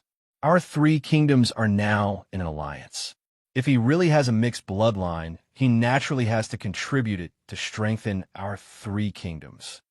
The Scarlet Kingdom's king-class powerhouse, Rodney Scarlet, said, he doesn't have a mixed bloodline. The Purple Moon Kingdom's king-class powerhouse, Fitch Violet, said coldly. Then prove it to me. The Scarlet Kingdom's king-class powerhouse, Rodney Scarlet, sneered. Gentlemen, the three kingdoms are now in an alliance. If the two of you fall out, it will give the Flame Kingdom an opportunity to take advantage of. I believe you both understand this. The Jewel Kingdom's king-class powerhouse, Greta Austin, persuaded. The bloodline in Gray Fergus's body is indeed a mutated bloodline. It's possible to prove it. How? The Scarlet Kingdom's king-class powerhouse, Rodney Scarlet, asked. A person who cultivates a mixed bloodline only has one type of bloodline in his body, so he can only cultivate one type of bloodline. However, a person with a mutated bloodline has many types of bloodlines in his body, so he can cultivate many types of bloodline. We can use this to determine whether it's a mixed bloodline. The Jewel Kingdom's king-class powerhouse, Greta Austin, said, do you cultivate many types of bloodline? The Purple Moon Kingdom's king-class powerhouse frowned and looked at Gray. If he could not produce evidence that could convince the Scarlet Kingdom's king-class powerhouse, the Scarlet Kingdom would not let him go. Although he was not afraid, this might give the Flame Kingdom an opportunity to take advantage of him. Yes, Gray nodded. In front of three king-class powerhouses, he could only cooperate. Then you can start cultivating now. The Purple Moon Kingdom's king-class powerhouse, Fitch Violet, said. After finding a slightly spacious place, Gray began cultivating his bloodline. Whoosh! A gust of wind blew, and a giant wolf covered in green light appeared outside Gray's body. The giant green wolf was about 5 meters long. Its body was green, and its eyes shone with green light. Gale Wolf. This is the Gale Wolf bloodline. Gray stopped cultivating the Gale Wolf bloodline and began cultivating the Thunder Draconic Beast bloodline. Suddenly, a large amount of blue light gathered, and a 7-meter-long giant beast appeared. It looked like a giant lizard covered in blue scales. Its body exuded a powerful aura, as if it was the overlord of the forest. Thunder Draconic Beast. This is the Thunder Draconic Beast bloodline. He really does have many types of bloodlines. Seeing the Thunder Draconic Beast shadow appear, many people were shocked and started discussing. To be able to cultivate both the Gale Wolf bloodline and the Thunder Draconic Beast bloodline, Gray obviously had at least 2 types of bloodlines in his body. This was different from the description of mixed bloodlines in the books of the Empire.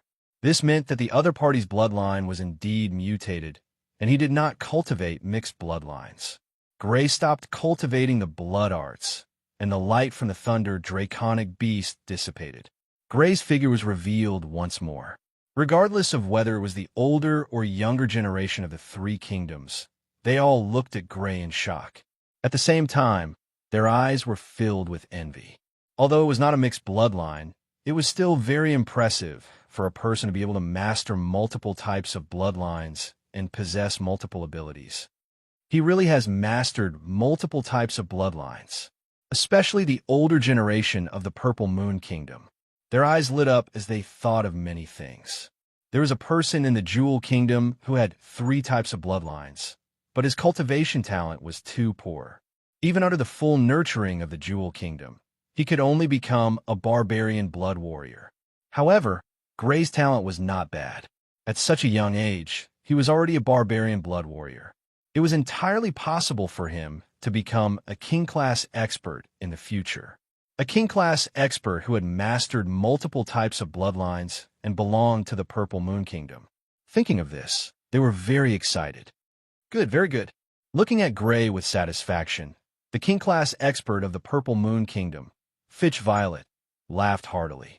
He turned around and led the people of the Purple Moon Kingdom, including Gray, away from the battle platform and back to his residence.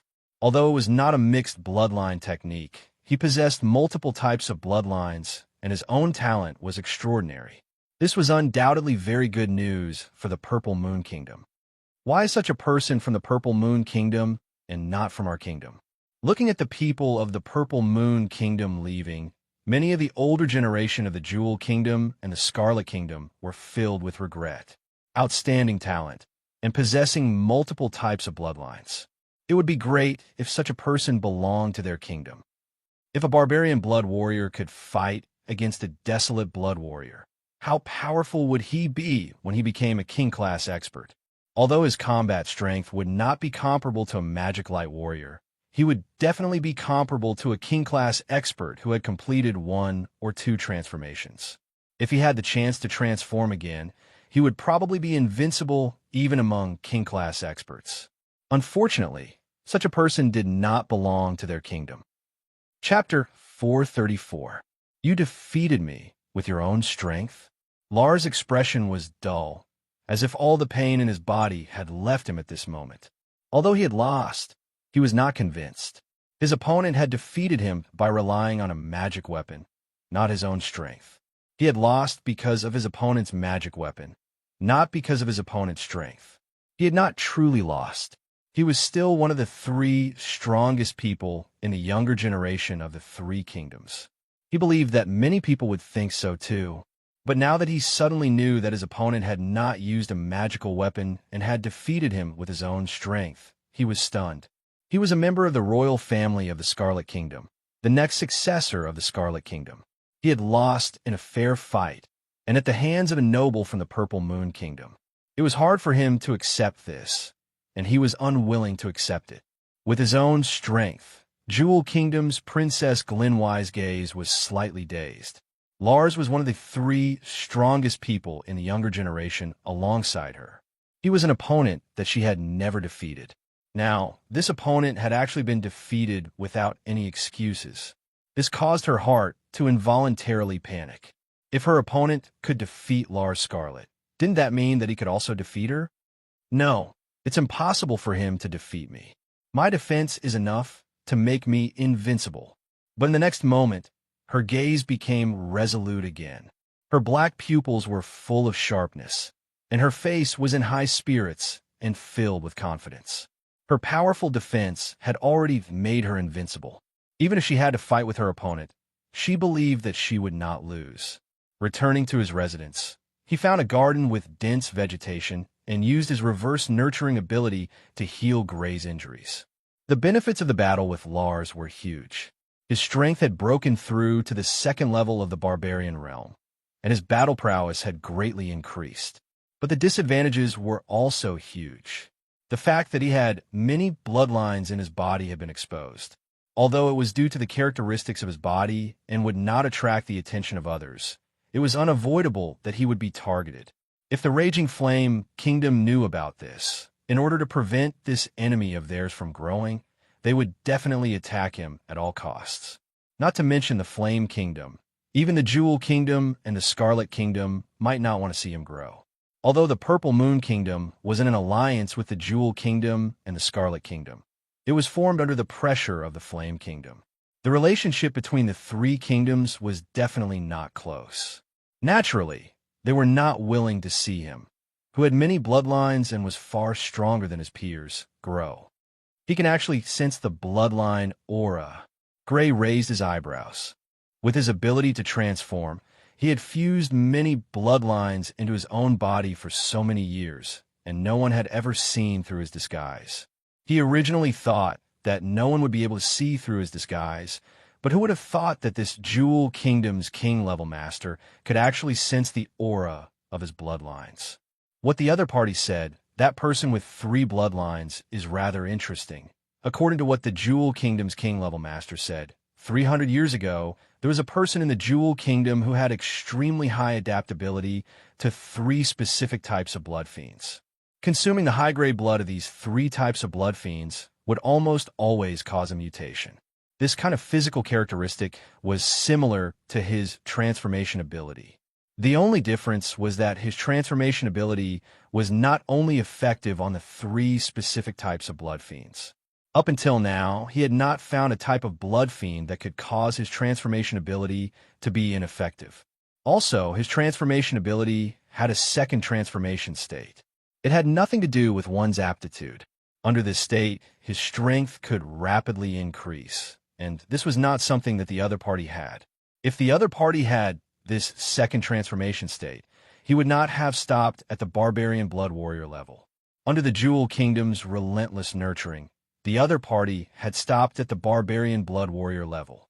It could only be said that the other party's aptitude was very poor, and he did not have a second transformation state like him. Could the other party's 3 bloodlines and my current transformation ability be a unique ability? Gray could not help but suspect that what had happened to the other party and what had happened to him was a unique ability that belonged to only a few people. Under normal circumstances, it was impossible for humans to have such abilities, except for the descendants of king-level masters and above. However, he could not rule out the possibility that some people's bodies had mutated and gained such abilities just like him. However, before I took over this body should not have the transformation ability. Why did I gain this transformation ability after I took over this body? He thought of another question. He had gained the transformation ability after he took over this body. If this body really had the transformation ability, why did it not appear before he took over this body? Could it be that because I occupied this body, it triggered a strong stimulation, and this stimulation stimulated this ability? Gray guessed uncertainly. He had too little information and could not make a confident guess based on this foundation. In a courtyard, Gray, Sophia, Francis, and other people he was familiar with were there. Gray, you really gave us a shock. You actually have so many bloodlines. Francis joked with a smile. You bastard, you've hidden it so deeply. Sophia also grumbled. Sorry, it's too important, so I didn't dare to say it. Gray explained with a wry smile. He could feel that these people were truly friends with him, but the transformation ability was too important, so he really did not dare to say it. Don't worry, we have no intention of settling the score with you. Zaloyan smiled and shook his head. You actually have so many bloodlines. If it were me, I would definitely not dare to say it.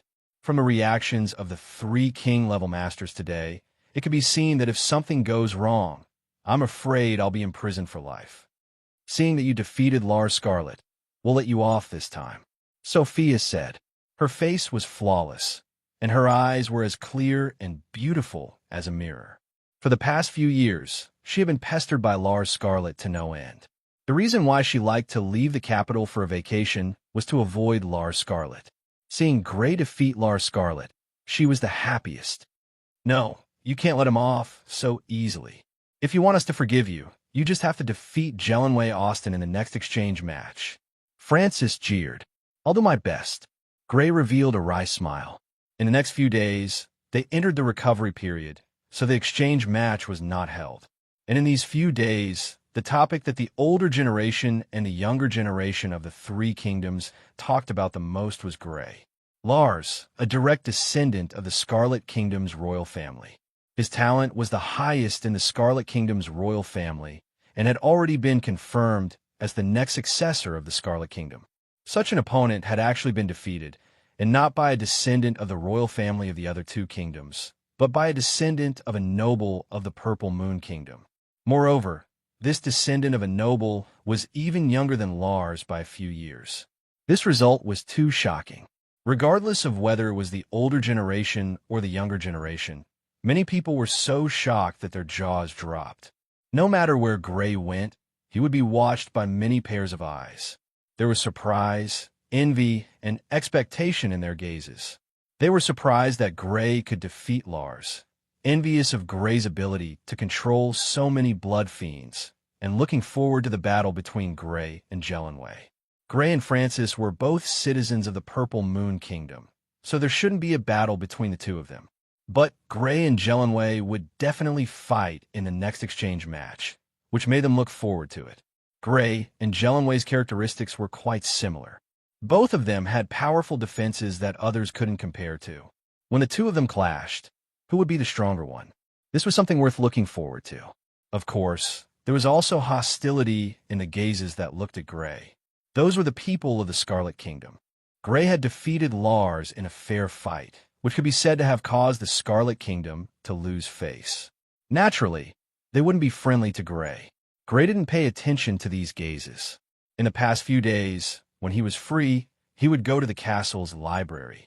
By chance, he discovered that the castle's library was very rich. After all, it was an important place of the Jewel Kingdom's royal family, so it naturally wouldn't be too shabby. Not to mention the rich collection of books. Many of them were books that Gray had never seen before in the Purple Moon Kingdom. This made him very happy. With the ability to transform, what he needed the most was knowledge about blood fiends. Only then would he be able to find the blood fiend ability that was most suitable for him among the numerous blood fiends. The Gem Beast Sequence. This is probably the blood technique sequence that Her Highness Jelenway cultivates. In one of the books, Gray saw a description of a blood fiend sequence. This sequence was known as the Gem Beast Sequence. Blood fiends in this sequence possessed Earth-type blood fiend abilities that had reached a special level. They could also turn their bodies into gemstones and possess extremely powerful defenses. This made him think of the blood technique that Princess Jelenway of the Jewel Kingdom cultivated. He felt that this was very likely one of the blood technique sequences that the royal family of the Jewel Kingdom possessed. Gem transformation, metallization. I wonder if gem transformation and metallization can be fused together. Whether it was gem transformation or metallization, they were both temporary changes to the body structure, allowing the body to temporarily possess extremely powerful defenses. It could be said that these 2 abilities were extremely similar. If these 2 abilities could be fused together to form an ability that combined both gem transformation and metallization, How powerful would the strengthening effect be? Of course, this was only the most ideal method. Although gem, transformation, and metallization could greatly strengthen one's defenses, to a certain extent, these two abilities had already overlapped. The biggest possibility was that these two abilities were incompatible with each other. When one of them was used, the other would not be able to be used. However, even if there was some hope, he still wanted to give it a try, even if it meant wasting a chance to consume Bloodfiend's blood. After all, an extremely powerful defense was definitely the best way to survive at a critical moment. If it wasn't for his current powerful defense, he would have died countless times on the battlefield. Let's first investigate the living environment of this type of blood fiend and see what kind of environment it's easy to find this type of blood fiend. Chapter 435. It's actually unique to the Jewel Kingdom. After flipping through many books, Gray had a look of realization on his face. Gemstone beasts were blood fiends that fed on gemstones. They lived in the mountains that were rich in gemstones and ate all kinds of gemstones throughout the year. Only a unique environment like the Jewel Kingdom, which was full of gemstones, could become a suitable habitat for these blood fiends. In other kingdoms, the pathetically low production of gemstones was not enough for these blood fiends to survive. Looks like after the exchange, I'll have to stay in the Jewel Kingdom for a while. Gemstone beasts were a blood fiend sequence unique to the Jewel Kingdom, and they could only be found in the Jewel Kingdom. If one wanted to hunt these blood fiends, they could only be found in the Jewel Kingdom. A few days later, the exchange match began again. Sophia fought a second-tier barbarian from the Crimson Kingdom. Her opponent held a pinnacle bronze magic weapon, and the power of each attack was comparable to that of a desolate level. However, Sophia easily dodged his attacks with her speed, and Sophia took advantage of this opportunity to leave wounds on her opponent's body. Covered in blue light, Sophia was like a beautiful butterfly, shuttling back and forth in the arena, dodging attacks, and attacking the second-tier barbarian from the Crimson Kingdom. In the end, Sophia won the battle easily. Like Gray, she was not a wild blood warrior, but she had the power of a desolate level. The blood fiend ability of her opponent was obviously not simple. After all, a barbarian was comparable to a desolate level. If it were not for the fact that hybrid blood techniques did not exist during the Empire, Gray would have thought that she cultivated a hybrid blood technique. Although he was very curious as to what kind of blood technique she cultivated, Gray did not ask. Even if the relationship between the two of them was rather special, just like how he had a secret he did not want others to know about, Sophia certainly had the same kind of secret. After Sophia, Gavin Kenneth challenged the tall young man who had once fought with Princess Hylia of the Jewel Kingdom. It was a very tall man. He was more than 2 meters tall. Gavin Kenneth was not short. He was close to 9 meters tall, but even so, he still looked short and skinny in front of the man. The battle between the two was extremely intense right from the start. Gavin Kenneth's saber was filled with cold air, and the surrounding ground was covered with a layer of ice. It was as if they were in a world of ice and snow. The tall young man, on the other hand, was holding an exaggeratedly huge battle axe. The battle axe was filled with yellow light like a mountain. Rumble. The battle saber wrapped in cold air and the battle axe wrapped in yellow light kept colliding. The cold air and yellow light kept sputtering in all directions. The green light of the defensive formation patterns on the ground and around the battle platform kept making banging sounds. Both of them had not been desolate blood warriors for long, and their combat strength was on par. However, Gavin Kenneth's ice ability was very effective against his opponent's earth ability.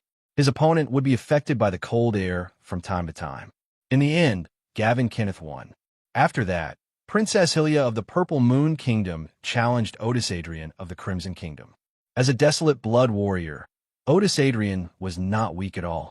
The only reason he lost to Gray was because Gray's combat skills were much better than his opponent's. Besides, it was not easy for Gray to take down Otis Adrian. Other than his strong defense, he had used all his other skills. The two of them quickly exchanged blows. As they fought, purple flames and blue lightning filled the battle platform, filling it with brilliant purple and blue. It was beautiful, but also dangerous. Even the slightest aftershock was enough to kill an ordinary person. After hundreds of exchanges, Princess Hylia of the Purple Moon Kingdom stabbed Otis Adrian's abdomen with her spear and won the battle. The Purple Moon Kingdom had won 3 consecutive battles in a row. This made the Jewel Kingdom and the Crimson Kingdom unhappy. The Crimson Prince, Lars, walked out and challenged Francis. After a few days of recuperation, under the effects of high-grade healing potions and the Jasper Hot Spring, his injuries had recovered. However, he was still holding back his anger. Losing to Gray was a great humiliation to him. He desperately needed a victory to wash away this humiliation. Lightning flashed, thunder roared, and flames roared. It was as if heaven and earth had just been formed and the world was undergoing drastic changes. The two of them had been desolate blood warriors for many years. They had walked further on the path of desolate blood warriors than others. Their combat strength was also stronger than others. As soon as the battle started, the entire battle platform turned into a world of red lightning and purple flames. The green light formed by the protective runes trembled as if it would explode at the next moment. This was only the two of them testing each other's strength. After a few dozen probing exchanges, a pair of crimson wings sprouted from Lars' back, displaying his terrifying speed. Francis, on the other hand, pushed the might of his purple flames to the maximum, making each of his attacks seem like a purple fire dragon emerging from its cage. With his speed, Lars left wounds on Francis' body. With the power of his purple flames, Francis also left burns on Lars' crimson body. In the end, the battle between the two was stopped by the Jewel Kingdom's King-class expert, Greta Austin, and it ended in a draw. The battle between Lars and Francis had ended in a draw. The older and younger generation of the Scarlet Kingdom heaved a sigh of relief. Although Francis hadn't been defeated, he hadn't lost either. The Scarlet Kingdom's last shred of dignity had been preserved. Among the younger generation, many people immediately believed that Lars had lost to Grey Fergus, not because of his lack of strength, but because Grey Fergus blood fiends restrained him. After all, Grey Fergus' body had mutated many times, and he had mastered many blood fiends' abilities. He was a completely special case. Francis and Lars both walked down from the platform. At this moment, the Jewel Kingdom's gemstone queen, Grinway, walked out from the ranks. She was wearing a white battle suit. Her black hair was soft and smooth like silk. Her pair of slender legs were perfectly round, and they looked even more slender in the contrast of her battle suit. Between her eyebrows, there was a red diamond-shaped gem that was extremely eye-catching. It added a noble charm to her flawless face. Her appearance attracted everyone's attention. She attracted the attention of the older and younger generations of the 3 kingdoms. However, she wasn't in a hurry. She walked up the platform and looked in the direction of the Purple Moon Kingdom, finally fixing her gaze on Gray. "Your Excellency, Gray, please." Her voice was extremely clear, but there was a hint of coldness in it. As expected, she wants to challenge Grey Fergus. The older and younger generation of the 3 kingdoms weren't surprised that she had stepped onto the platform to challenge Gray. They all knew that the two of them would have a battle, and they were all looking forward to it.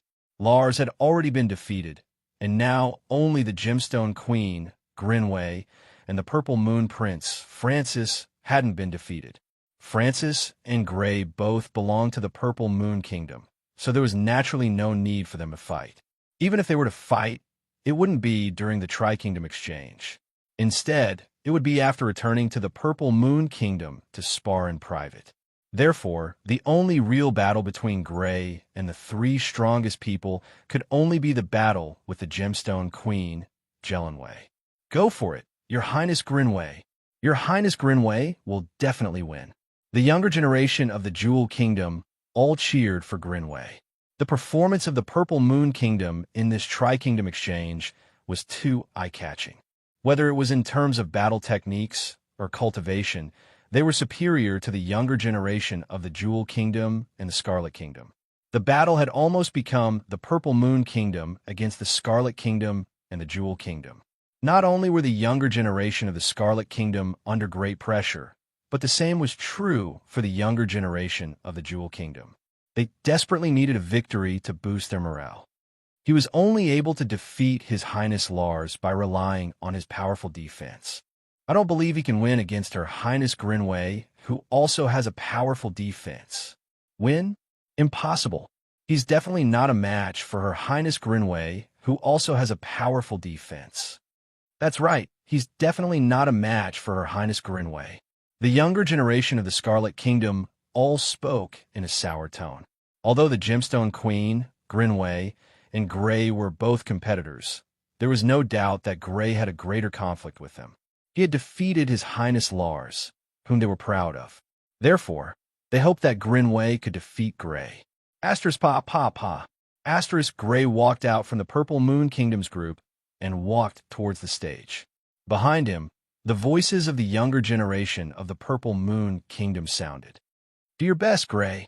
Apart from a few who had conflicts with Gray, the younger generation of the Purple Moon Kingdom were all cheering for Gray. Gray's performance had made them extremely excited. He had actually defeated Lars, a direct descendant of the Scarlet Kingdom's royal family who had never been defeated before. As the nobles of the Purple Moon Kingdom, they all felt honored.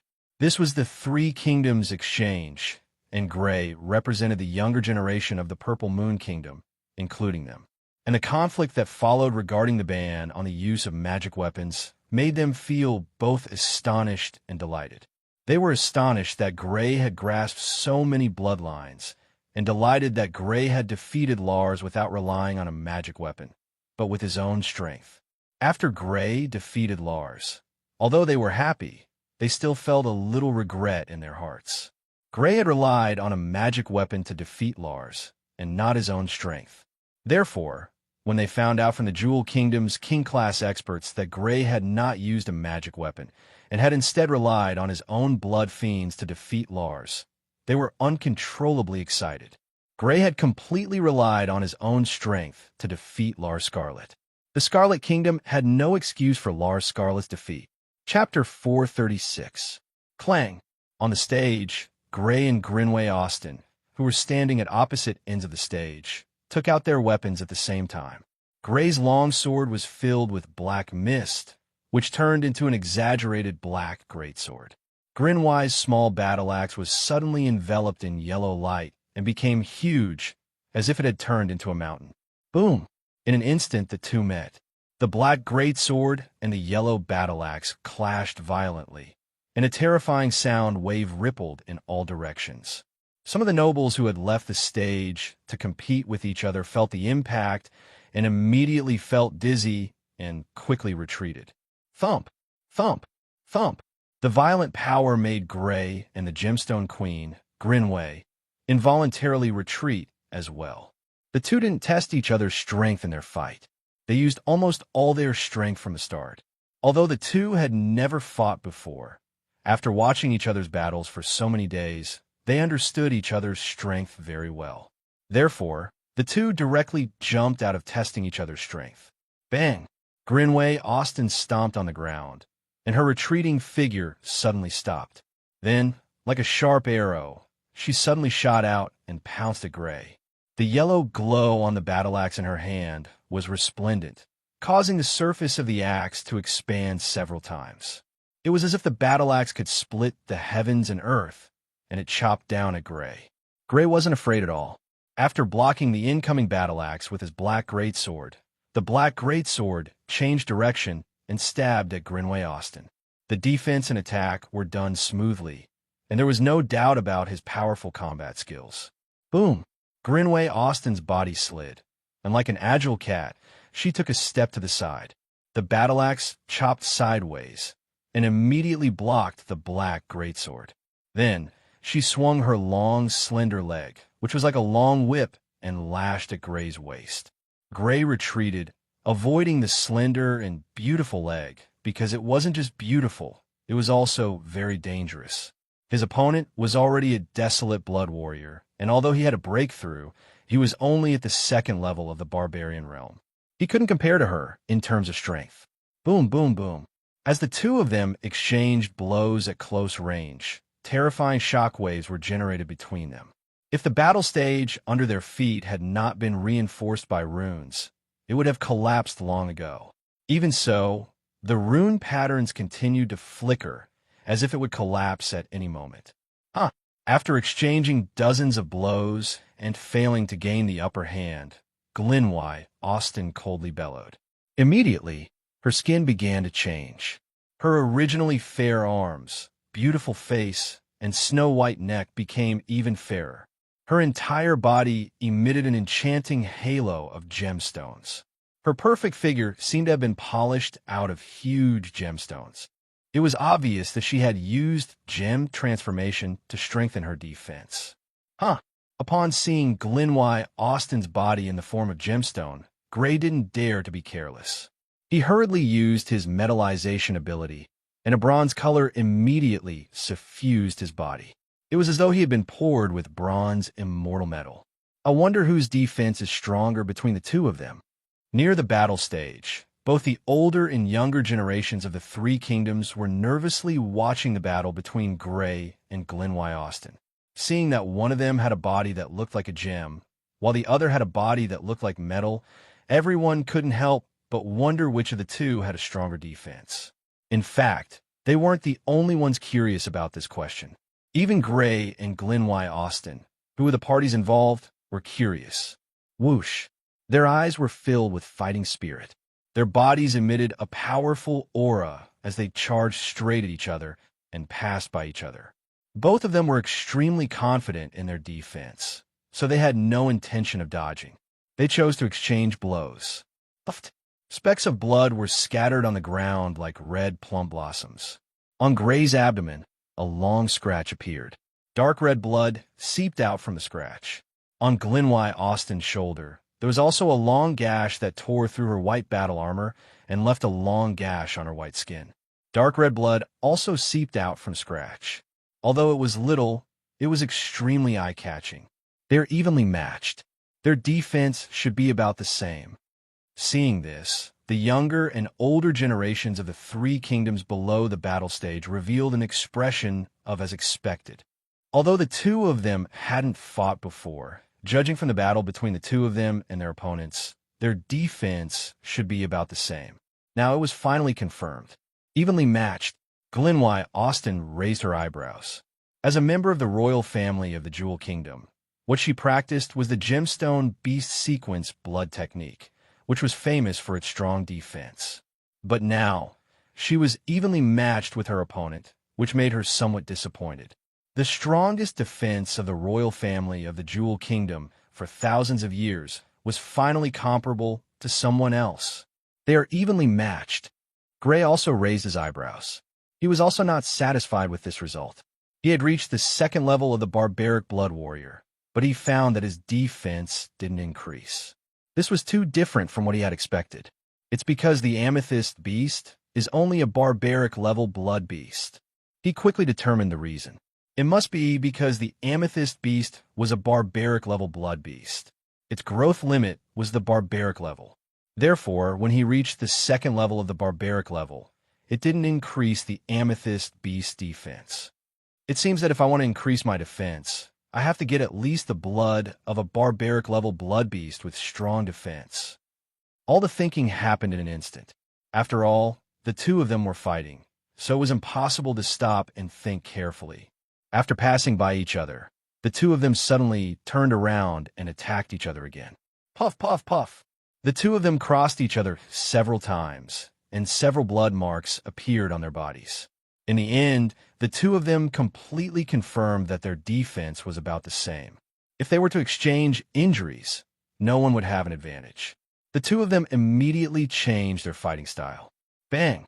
After a violent collision between the giant sword wrapped in black fog and the giant battle axe wrapped in yellow light, the two of them retreated. In the process of retreating, Glenwy Austen swung her battle axe. A huge yellow light slashed toward Gray, and Gray slashed out a long river of black fog. Boom! The yellow light collided with a long river of black fog, and then yellow light and black fog sputtered in all directions. In the environment of yellow light and black fog, Gray and Glenwy Austen attacked each other. Patter! The black mist and yellow light scattered in all directions like a storm. The two of them were in the middle of the storm, as if they were walking on flat ground. The attacks that came at them were all swatted away by their hands, but their hands were still intact. Just the aftermath of the battle naturally couldn't do anything to them. Bang, bang, bang, stab. After exchanging dozens of blows, the two of them crossed each other again, and a wound appeared on each of their right hands. There was a long cut on their battle armor and a long scar on their arms. However, it wasn't a serious injury, and only traces of blood could be seen at the wound. This kind of injury naturally did not affect the two of them much. Turning around, the huge black sword and the huge battle axe collided once again. Black fog and yellow light sputtered in all directions once again, and the two of them were shaken to the point of continuously retreating. The two of them are in a stalemate. I'm afraid it's going to end in a draw. Seeing the two of them like this, the people of the Purple Moon Kingdom and the Jewel Kingdom couldn't help but frown. Gray and Glenwy Austin's defense and attack were on par. Neither of them could cause fatal injuries to the other. Judging from the current situation, the battle between the two of them was most likely going to end in a draw. The older and younger generations of the two kingdoms weren't very satisfied with such an outcome. The Jewel Kingdom naturally hoped that Glenwy Austin could defeat Gray. Glenwy Austin was a descendant of the Jewel Kingdom's royal family, and Gray was only a descendant of the Purple Moon Kingdom's royal family. There was a huge gap between the two of them. If it ended in a draw, Glenwy Austin would lose instead. After all, with Glenwy Austin's identity, the resources she had received since she was young were definitely several times, or even 10 times more than Gray's. Meanwhile, the people of the Purple Moon Kingdom had seen Gray defeat Lars. They had high hopes for Gray. They hoped that Gray could defeat Lars like how he defeated Gray and continue to defeat Glenwy Austin. A draw. Being blown by the gale on the stage, Glenwy Austin's long hair fluttered in the wind. Her gem-like face emitted a sparkling luster, looking perfect and flawless. She softly muttered this word and shook her head. This wasn't the result she wanted. In the next moment, her black pupils flickered with an unyielding fighting spirit. Her movement speed suddenly increased by a notch, displaying the extreme speed that she was capable of currently. In the blink of an eye, she arrived before Gray. A hatchet came down from above, cleaving down at Gray like a mountain. Gray blocked the hatchet with his black greatsword and slashed out. However, he missed. Glenwy Austin had already dodged to the side and cleaved down with her hatchet again. Boom! Gray withdrew his sword and blocked the hatchet. The collision between the two produced a deafening sound. Just then, a slender leg kicked out at him like a dragon emerging from a sea. He quickly retreated, but it was already too late. The kick landed on his abdomen, and he couldn't help but retreat. Puffed. Glenwy Austin quickly followed up. Her hatchet slashed out, leaving a long gash on Gray's abdomen and sending Gray flying. Boom! Gray got up, looked at the wound on his abdomen, and raised his eyebrows. His opponent's battle techniques were superb, even above Lars. Of course, in terms of battle techniques, he was definitely not weaker than his opponent. It was just that the reaction speed of a second-tier berserker was dragging him down, causing him to be at a disadvantage. Chapter 437. Great! Her Highness Grinway has the upper hand. She can win. From the looks of it, Her Highness Grinway can win. The younger generation of the Jewel Kingdom were all excited. It was obvious that Grinway Austin had the upper hand in the previous exchange. This gave them hope for victory. That guy is going to lose. His Highness Lars was able to fight Her Highness Grinway to a draw, but he's not her match. The only reason he could defeat His Highness Lars is because his ability is too much of a counter to His Highness Lars. Right, His Highness Lars lost because his ability was countered. Otherwise, how could that guy be His Highness Lars' match? The younger generation of the Scarlet Kingdom found an excuse for Lars' defeat at the hands of Gray. They sneered and vied with each other to discuss. Swish! Grinway Austin pounced at Gray once again. She was dressed in white battle attire. Her figure was slender and graceful, and her long black hair fluttered in the wind. Before she even got close, a fragrant wind drifted over. She was extremely beautiful, but at this moment, her killing intent was as cold as winter. Her entire body was filled with a dangerous aura. Although it was an exchange match, she had already treated Gray as a mortal enemy. Swish! The battle axe filled with earthen yellow radiance smashed down from above like a mountain. Gray held the black greatsword in his hand, emitting a dangerous aura that could destroy all things as he met the attack from below. Clang! The two collided. Earthen yellow radiance and black mist splattered in all directions. It was as if a violent storm had struck the stage. The two of them couldn't help but retreat slightly. But at the next moment, Grinway Austin relied on her speed to approach Gray from the side. She chopped down with her axe from a tricky angle. Clang, clang, poo. After exchanging more than 10 blows, Gray's reaction speed wasn't as fast as his opponent's. He was struck on the shoulder by her axe, leaving a bloody wound on his shoulder as he retreated. Grinway Austin continued her pursuit. Gray's expression turned cold. He slashed out with the black greatsword in his hand. A large amount of black mist turned into a rolling river that attacked Grinway Austin. Chi! Grinway Austin cleaved down with the battle axe wrapped in an earthen yellow glow, splitting the black fog into two. Just as she was about to chase after Gray, another black fog river swept toward her. Hula hula! The long river of black fog seemed to come from the underworld as it attacked Grinway Austin one after another. Chi chi chi! Wielding a battle axe enveloped in earthen yellow light, Grinway Austin looked like a goddess of war who could destroy cities and rivers. Every time the axe chopped down, a black river would be split in half, and a storm would break out in the fighting ring. Knowing that he wouldn't be able to gain an advantage in close combat, Gray decided to use his Blood Fiend ability to fight with Grinway Austin from a distance, rendering her close combat advantage useless. However, there was a limit to the range of the battle platform. While tearing apart the river of black mist, Grinway Austin continued to press towards Gray. As for Gray, he kept retreating until he was at the edge of the battle platform. There was no longer any space for him to dodge. It's a futile struggle. When the young nobles of the Jewel Kingdom saw that their Royal Highness was so powerful, forcing Gray to retreat again and again until he was at the edge of the battle platform, they couldn't help but be delighted. They felt that there was no more suspense in this battle, and the winner would definitely be their Royal Highness. Not good. The nobles of the Purple Moon Kingdom frowned. The situation on the battle platform was obviously very unfavorable for Gray. Admit defeat. You have no chance of winning. Another swing of the axe tore the long river of black mist into two halves. Grinway Austin was now less than 10 meters away from Gray. She looked at Gray and said, there was no mockery in her voice. Everyone had witnessed Gray's strength. Even if she had forced him into a disadvantageous position, she didn't think that she could humiliate such a person. That's not necessarily true. Although he was forced to the edge of the battle platform, Gray's expression didn't change. It wasn't that he was pretending to be calm, but that he really didn't think that he would lose. Whoosh! A long river appeared in front of him, but it wasn't a river of black fog. Instead, it was a long river of green.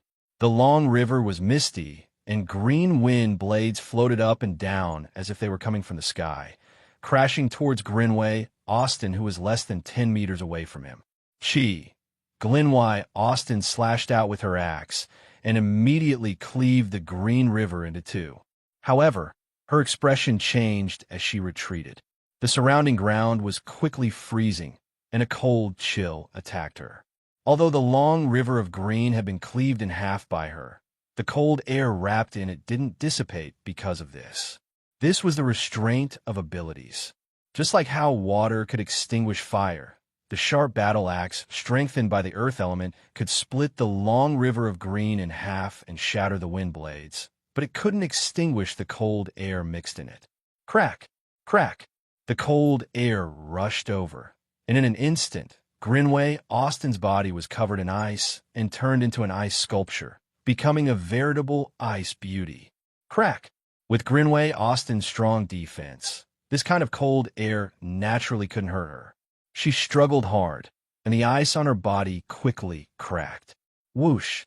But at this moment, Gray appeared, holding a black greatsword that was filled with a destructive aura. He slashed at Grinway Austin's abdomen. Puff! A hole appeared on Grinway Austin's abdomen, and she was sent flying along with the ice fragments. It's stronger.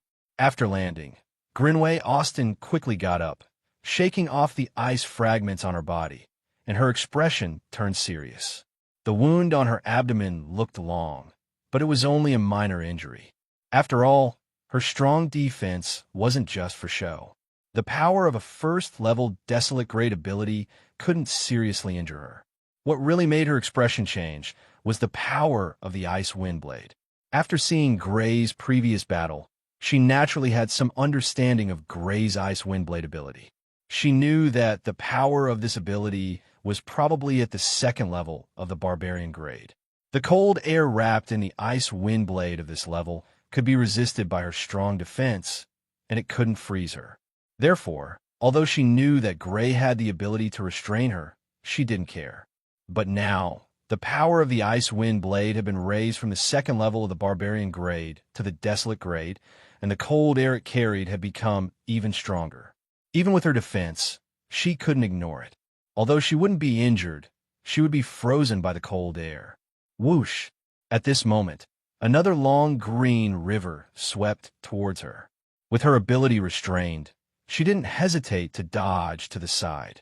The long green river brushed past her and crashed into one of the green barriers supported by the defensive runes. On the battle stage, an ice river appeared. It was more than 20 meters wide and extended to the edge of the battle stage. Whoosh! Whoosh! One after another, the long green rivers attacked Glenwy Austin, turning the entire battle stage into a world of ice and snow. Glenwy Austin didn't dare to take it head-on.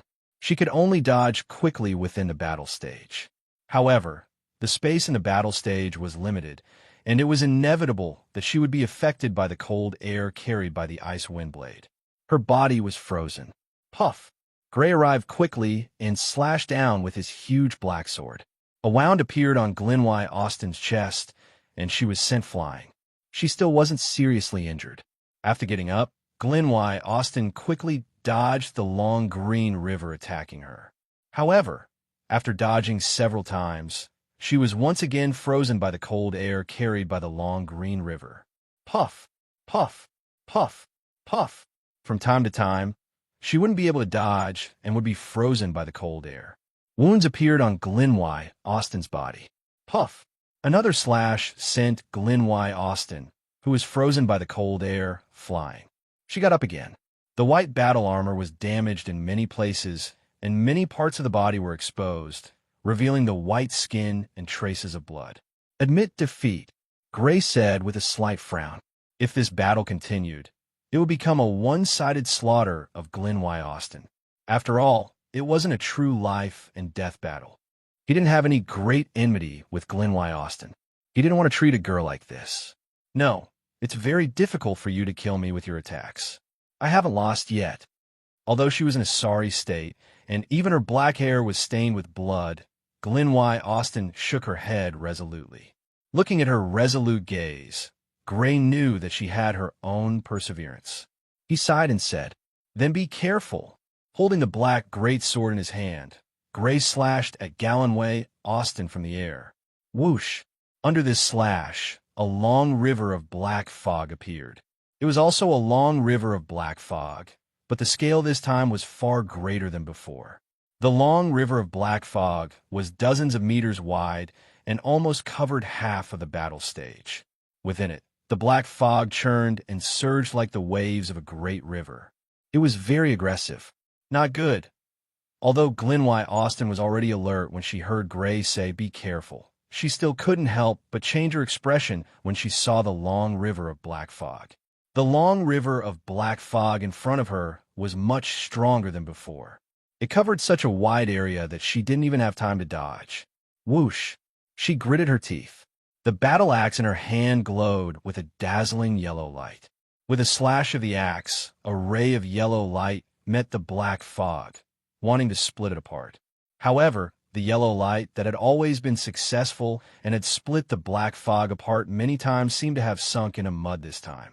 Its speed became slower and slower, and its light became dimmer and dimmer. In the end, it completely collapsed. Pung! She was hit by the black fog. As if hit by a flood, she slid backward along with the long river of black fog. In the end, she finally came to a stop after crashing into the green barrier activated by the battle stage's protective runes. The green barrier shook violently, as if it would shatter at any time. However, it didn't in the end. The black fog was being worn down and completely disappeared.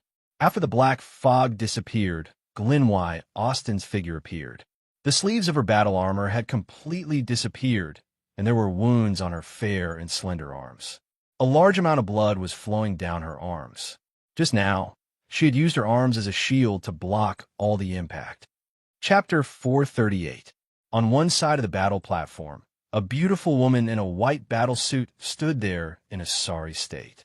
Her battle armor had been cut in many places, revealing her fair skin and streaks of blood. As for her two jade-like arms, they were practically covered in bloody scars. Furthermore, drop after drop of blood was sliding down her fair arms. How did Grey Fergus's combat strength become so strong? Even Her Highness Jelenway was heavily injured. Near the battle platform, both the older and younger generations of the three kingdoms fell into a short silence. After a while, a young noble from the Jewel Kingdom spoke in shock. The power of the black fog, just now, was obviously stronger than before. The two were simply not on the same level. Her Highness Grinway has been a desolate blood warrior for many years, and she is very close to the second level of the desolate level. Even so, she was injured. Could it be that the black mist is already? Some people's pupils shrank, and their eyes were filled with shock. Second level of the desolate level, some of the older generations spoke. In order to protect the outstanding disciples of their kingdoms, there were many experts among them. Some of them were even at the second level of the desolate level. The one who spoke just now was one of them. He, who was at the second level of the desolate level, was very sure that the attack just now was at the second level of the desolate level. He is only at the second level of the barbarian level, but he already has the combat strength of a second level of the desolate level. Those who saw that Grey's combat strength had reached the second level of the desolate level were all shocked as they looked at Grey in the battle platform. Even though they knew that Grey's battle prowess far surpassed those at the same level due to the multiple mutations in his bloodline, and that he could fight against those at the desolate level, even though he was at the berserker level, they did not expect Grey to be able to fight so many levels above him and reach the second level of the desolate level. His bloodline mutation is so strong. Even the three king level experts couldn't help but reveal deep shock in their eyes. Although Grey did not cultivate a hybrid bloodline technique, his combat strength was not weaker than the hybrid bloodline techniques recorded in the books of the Empire. It was even stronger. The only thing that made them feel regretful was that the miracle that happened to Grey could not be replicated, at least not on a large scale. After all, this was a unique bloodline technique and not a traceable hybrid bloodline technique. Others could not imitate it. I admit defeat. A bitter smile appeared on Grin Austin's delicate face as she chose to admit defeat. Although she was unwilling, she knew that she had no chance of winning against Grey, who had displayed the combat strength of a second level of the desolate level. Although her strong defense could make a first level of the barbarian level powerless, it was nothing in front of a second level of the desolate level of the desolate level. I still lost, and there is no excuse. Feeling a sense of loss, she walked down the steps of the Colosseum step by step. Your Highness, there's no need to be discouraged. Grey Fergus' situation is too special. It can't be judged with common sense. Seeing Glenwy Austin's disappointment, the older generation of the Gem Kingdom comforted her. That's right. It's not that His Highness isn't strong enough, but that his situation is too special. After all, even His Highness Lars was defeated. The younger generation of the Gemstone Kingdom also comforted him. Grin Austin forced a smile and nodded.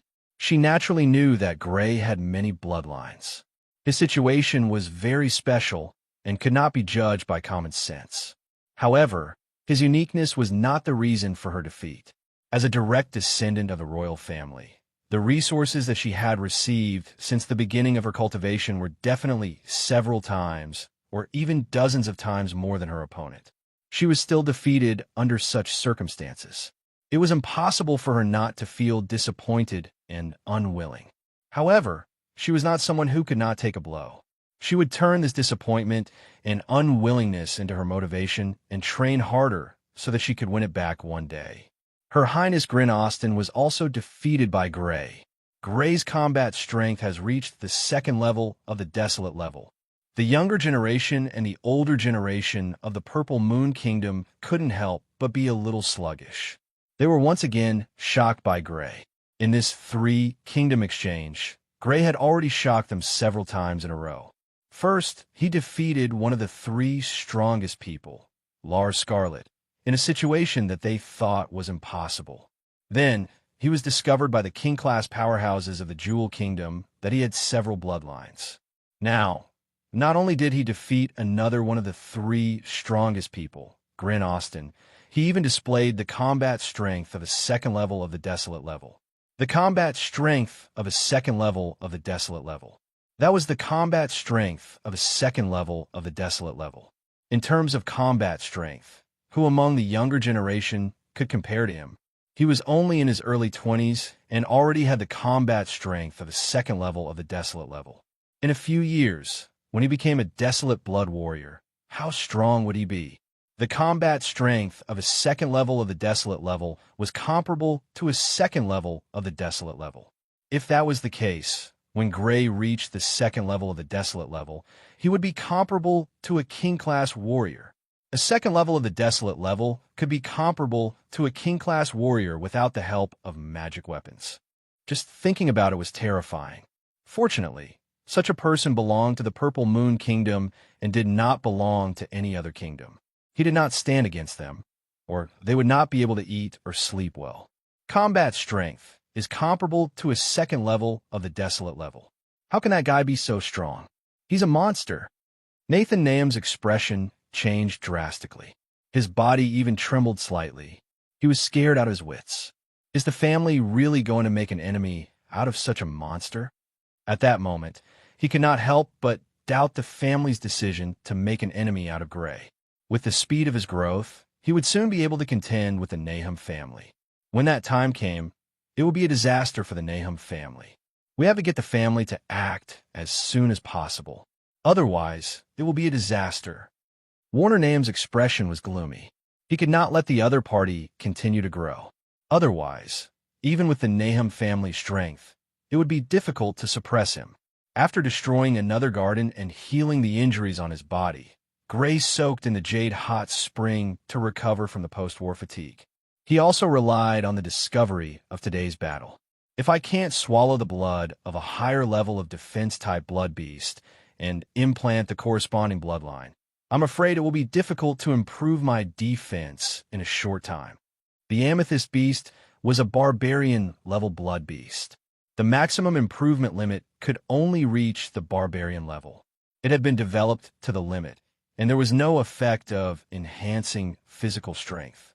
Gray did not regret using a chance to swallow blood on the Amethyst Beast. Without the strong defense of the Amethyst Beast, he did not know how many times he would have died on the battlefield.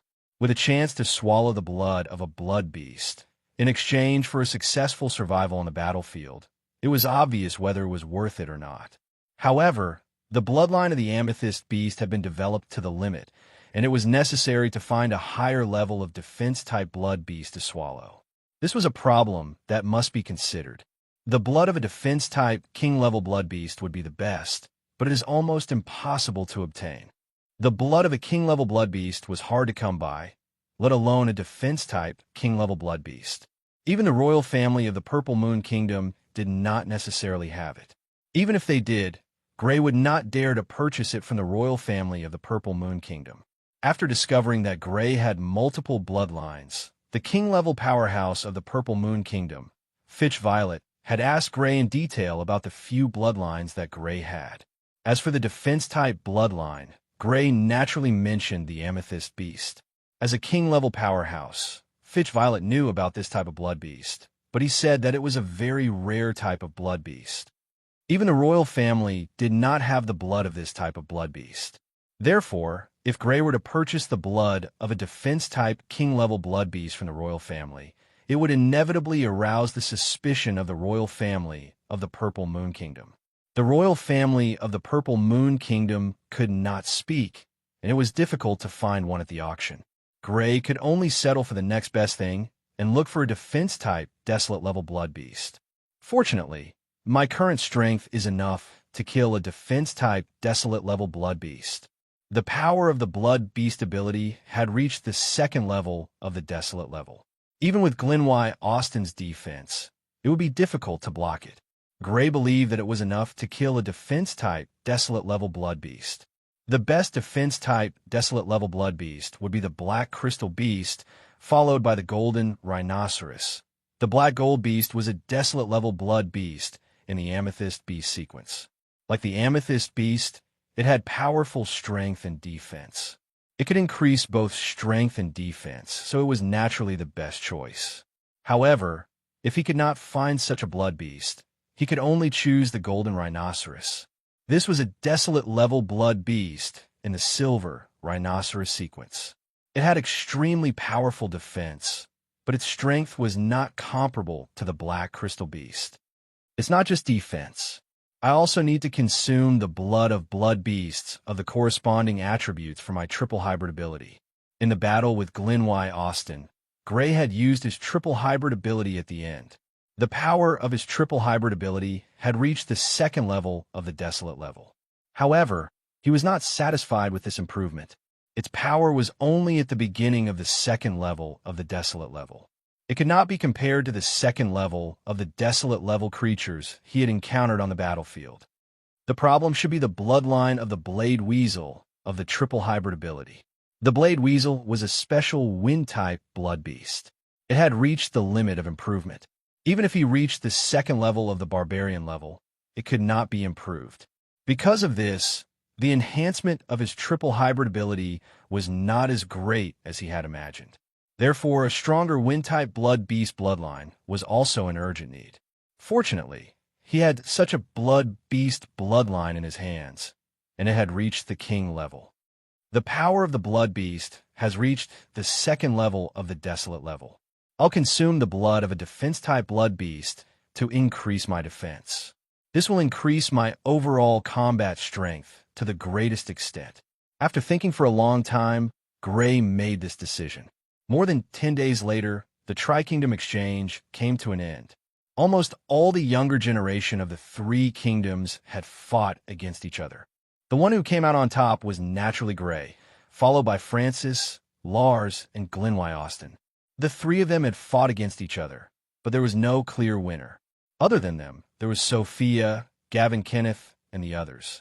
In this exchange, the Purple Moon Kingdom naturally shone brightly. After the baptism of the battlefield, many of them had shown their extraordinary realm and powerful combat skills. When they faced the younger generation of the Jewel Kingdom and the subjugated Flame Kingdom, they won more than they lost. In the evening, Gray was resting in his room. Suddenly, he heard a scream. He immediately got up, his eyes flashing with sharpness. He was all too familiar with that scream. He had heard it too many times on the battlefield. It was the scream of a dying person. Chapter 439. In the evening, outside the Jadeite castle, figures dressed in black quickly sneaked into the castle. They moved silently, almost blending into the darkness. Soon, they were about 100 meters away from the castle. They did not stop there, but continued to sneak into the castle. Unexpectedly, the runic mechanism that was difficult for king-level warriors to break through in a short period of time did not react. They approached the castle without being attacked. On the castle walls, several five-man patrol teams were patrolling. Each patrol team was led by a berserker and had a ferocious blood warrior as a member. The royal family of the Jewel Kingdom placed great importance on this exchange between the three countries. Therefore, they had sent out elite blood warriors to guard it. Suddenly, in the dark night, figures jumped onto the castle walls at the same time and pounced on the patrol teams. Pu. Everyone in the patrol team, including the leader of the berserkers, didn't even have time to make a sound before they were suddenly killed. Some had their necks sliced by blades. Some had their throats broken. Some had their mouths covered. And some had their hearts pierced by weapons. Not good. There's an enemy attack. How did they get past the castle's runic mechanism? Quick, sound the alarm.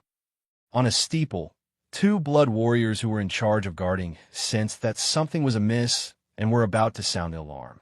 However, at this moment, a figure who was not dressed in black appeared behind them. With a flash of a blade, the two men's heads flew up and their bodies fell to the ground. Whoosh, whoosh, whoosh.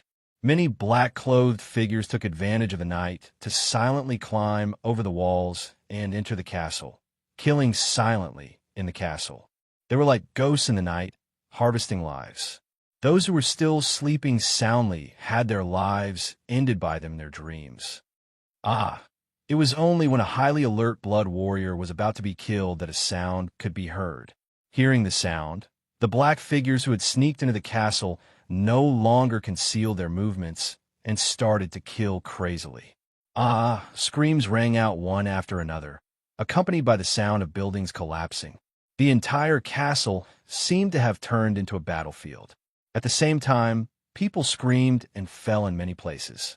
Blood splattered everywhere, and a thick and pungent smell of blood filled the entire castle. Bang, bang. Hearing the commotion, Gray had just climbed up from the bed when the door to the room was violently knocked open. Two figures dressed in black had already rushed in, one on the left and one on the right, holding a blood-stained sharp blade. Their eyes were filled with cold, killing intent as they pounced straight at Gray. Without enough time to jump down from the bed, without enough time to take out a weapon from the purple ring, Gray attacked with an ice wind blade. The green river was filled with mist, and wind blades were floating up and down. It crashed into the two of them. Poof, poof, poof. The two of them were first frozen, then cut into countless pieces by the sharp wind blades, leaving behind a ground full of broken corpses. After putting on a simple set of clothes, Gray rushed out of the room with a weapon in hand. He could hear the sounds of fighting all around him, accompanied by screams from time to time. Some were young, some were old, and some were even familiar to Gray. They were the people from the Purple Moon Kingdom. Rumble. Suddenly, a violent explosion rang out. Purple flames and green light soared into the sky, and the ground shook. Large swathes of buildings collapsed in all directions, and rubble flew everywhere. It was accompanied by purple flames and green light. In the night sky, it was as gorgeous as fireworks. It was beautiful but deadly. Although the buildings in Jadeite Castle had been reinforced by rune patterns, they were like rotten wood in front of this destructive force. They did not have the slightest ability to resist. One could imagine how powerful the purple flames and green light were. There are king-level experts fighting. Gray's expression changed. Only king-level experts could cause such a commotion. It was obvious that both sides were king-level experts. Gray could even guess who one of them was. The purple flames were a blood technique of the Purple Moon Kingdom's royal family. If he was not wrong, it should be the Purple Moon Kingdom's king-level expert, Fitch Violet, fighting with someone. What's going on?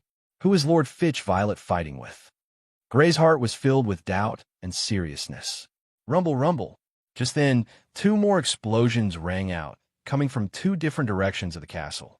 In one direction, red lightning and green fog soared into the sky. Under the lightning, large swathes of buildings exploded, and under the black fog, the buildings quickly corroded as if they had been hit by strong acid. In the other direction, a yellow light collided with a giant water dragon. Both shattered and splashed in all directions. The surrounding buildings were immediately riddled with holes and finally collapsed. Three king-level experts are fighting with someone. Gray's expression was extremely serious. There were at least three king-level experts among the attackers. How did the enemy get into the castle? Aren't the castle's defensive runes able to block even king-level experts? His heart filled with doubt and seriousness, Gray quickly rushed out of the room, rushing towards the residences of people he knew. His purple ring had spatial teleportation. If the situation was urgent, he could take these people and escape through spatial teleportation. Whoosh! Seeing Gray rush out of the room, a black-clothed man charged at him, his face filled with killing intent. Gray's longsword was suffused with black fog. He brushed past the black-clothed man and continued forward. Behind him, the black-clothed man was cut in two at the waist. With a thud, fresh blood spurted out and fell to the ground. Zaloyan, the person closest to Gray's residence, was Zaloyan. When Gray rushed to his room, he saw that Zaloyan was fighting with a black-clothed man. There were many wounds on his body, and his clothes were almost dyed red with fresh blood. The black-clothed man who was fighting with him was a level higher than him. He was a barbarian blood warrior. Relying on the bronze magic weapon, his battle strength was increased by a level. He was fighting with a black-clothed man, but he was in a difficult situation. Pooh! Gray attacked. His long sword, wrapped in black fog, slashed at the black-clothed man's back, instantly cleaving him in two. Gray, what's going on? Why are there enemies attacking us all of a sudden? Zaloyan hurriedly asked as he recognized Gray in the light of the fires in the castle. I don't know either. However, there must be a king-class expert among the enemies this time. Let's hurry and meet up with His Highness Francis and the others. The two of them rushed forward through the castle's passageway and saw a woman fleeing in their direction. There were wounds on her abdomen and hands, both of which were bleeding profusely. Behind her, two black-clothed men were chasing after her with cold eyes. The distance between them was quickly closing. It's Jessica. With his night vision, Gray's strength was not affected at all even in the night. Gray recognized the woman. He struck out like lightning, and a green river crashed into the two black-clothed men. The two black-clothed men were horrified, and they tried to dodge, but they couldn't. They were first frozen into ice sculptures by the cold air, and then cut into pieces by the wind blades. The two black-clothed men were not weak. They both had the strength of a barbaric blood warrior. However, the power of the wind blades had reached the desolation grade, so it was naturally easy to deal with two barbaric blood warriors. There's actually a desolation blood warrior here, and you're so young. If I kill you, I'm sure the Purple Moon Kingdom will be heartbroken. Suddenly, the two black-clothed old men rushed over. Their voices were as sinister as night owls, and the killing intent in their eyes was like the wind and frost of winter, making people feel as if they had fallen into an ice cellar. You're from the Flame Kingdom? Gray asked in a low voice. Those gathered here were the younger generation of the Purple Moon, Scarlet, and Gem Kingdoms. Naturally, the three kingdoms would not attack here. Only the Flame Kingdom would attack here. However, the castle's runic mechanism, which was said to be able to block even king-class experts, was actually ineffective. This made him feel a little gloomy. Either the Flame Kingdom had a method to make the runic mechanism ineffective, or the castle's defensive mechanism had been shut down.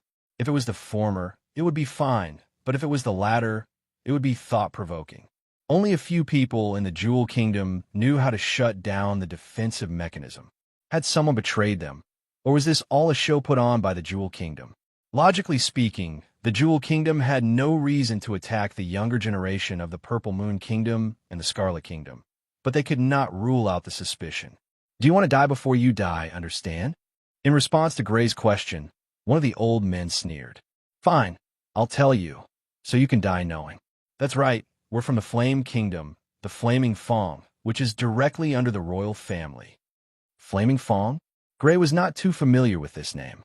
Although he was not weak now, he did not know much about the upper echelons of the Four Kingdoms, so he had never heard of this organization. However, from the fact that this organization was directly under the royal family of the Flame Kingdom, it was not difficult to see how powerful this organization was.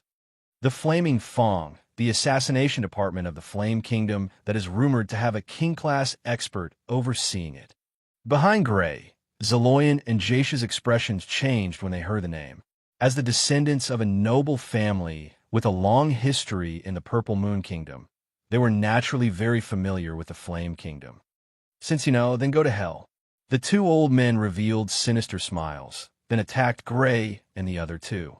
One of them held a short knife, and with a slash of the knife, a huge wind blade slashed out.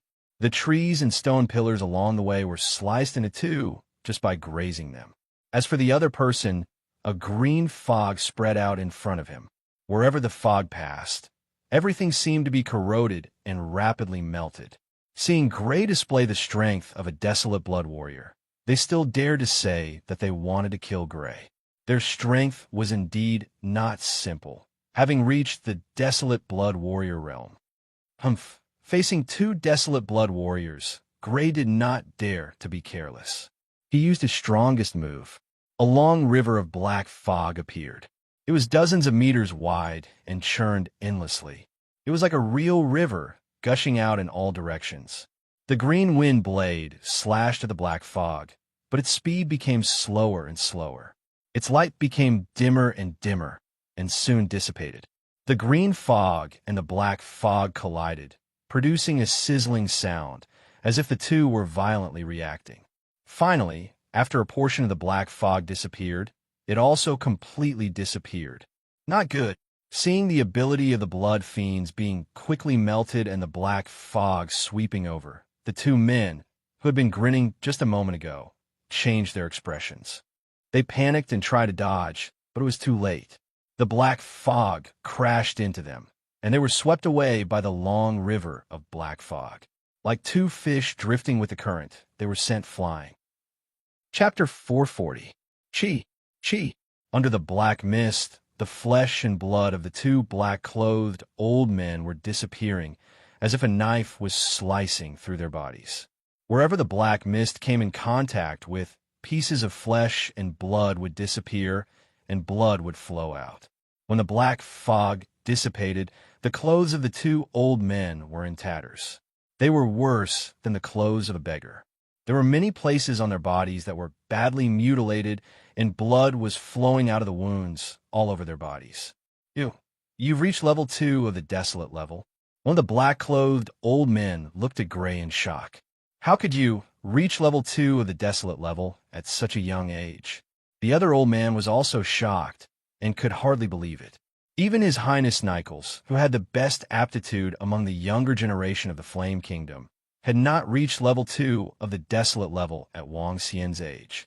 Let me send you on your way. Gray's eyes were filled with killing intent. The long river of black fog swept out again. It was extremely violent and kept churning. The surrounding ground and buildings were all shattered. We can't deal with this man. The two black-clothed old men did not hesitate. They fled in different directions, one on the left and one on the right.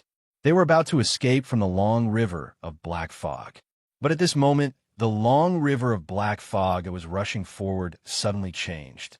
The huge long river forked, and the two heads of a double-headed snake chased after the two old men, blocking their way and crashing into them.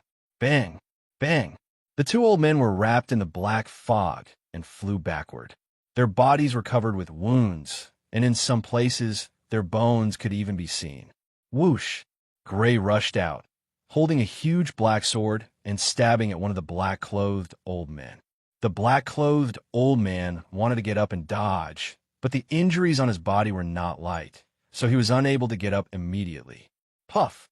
The black greatsword in Gray's hand pierced through the black-clothed old man's chest, going straight through his chest and through his heart, leaving a bloody hole where his heart should be. The black-clothed old man, who was struggling to get up, suddenly went limp and fell down with a horrified face. Pulling out the black greatsword, Gray rushed towards the other black-clothed old man. Taking advantage of the time, just now, this black-clothed old man had already crawled up and was about to turn around and flee. However, he was heavily injured, and even his leg was injured, so he couldn't display his usual speed. Gray caught up with him in a few steps. From behind the old man, the huge black sword whizzed towards him. The old man dodged to the side, but his left hand was hit by the huge black sword.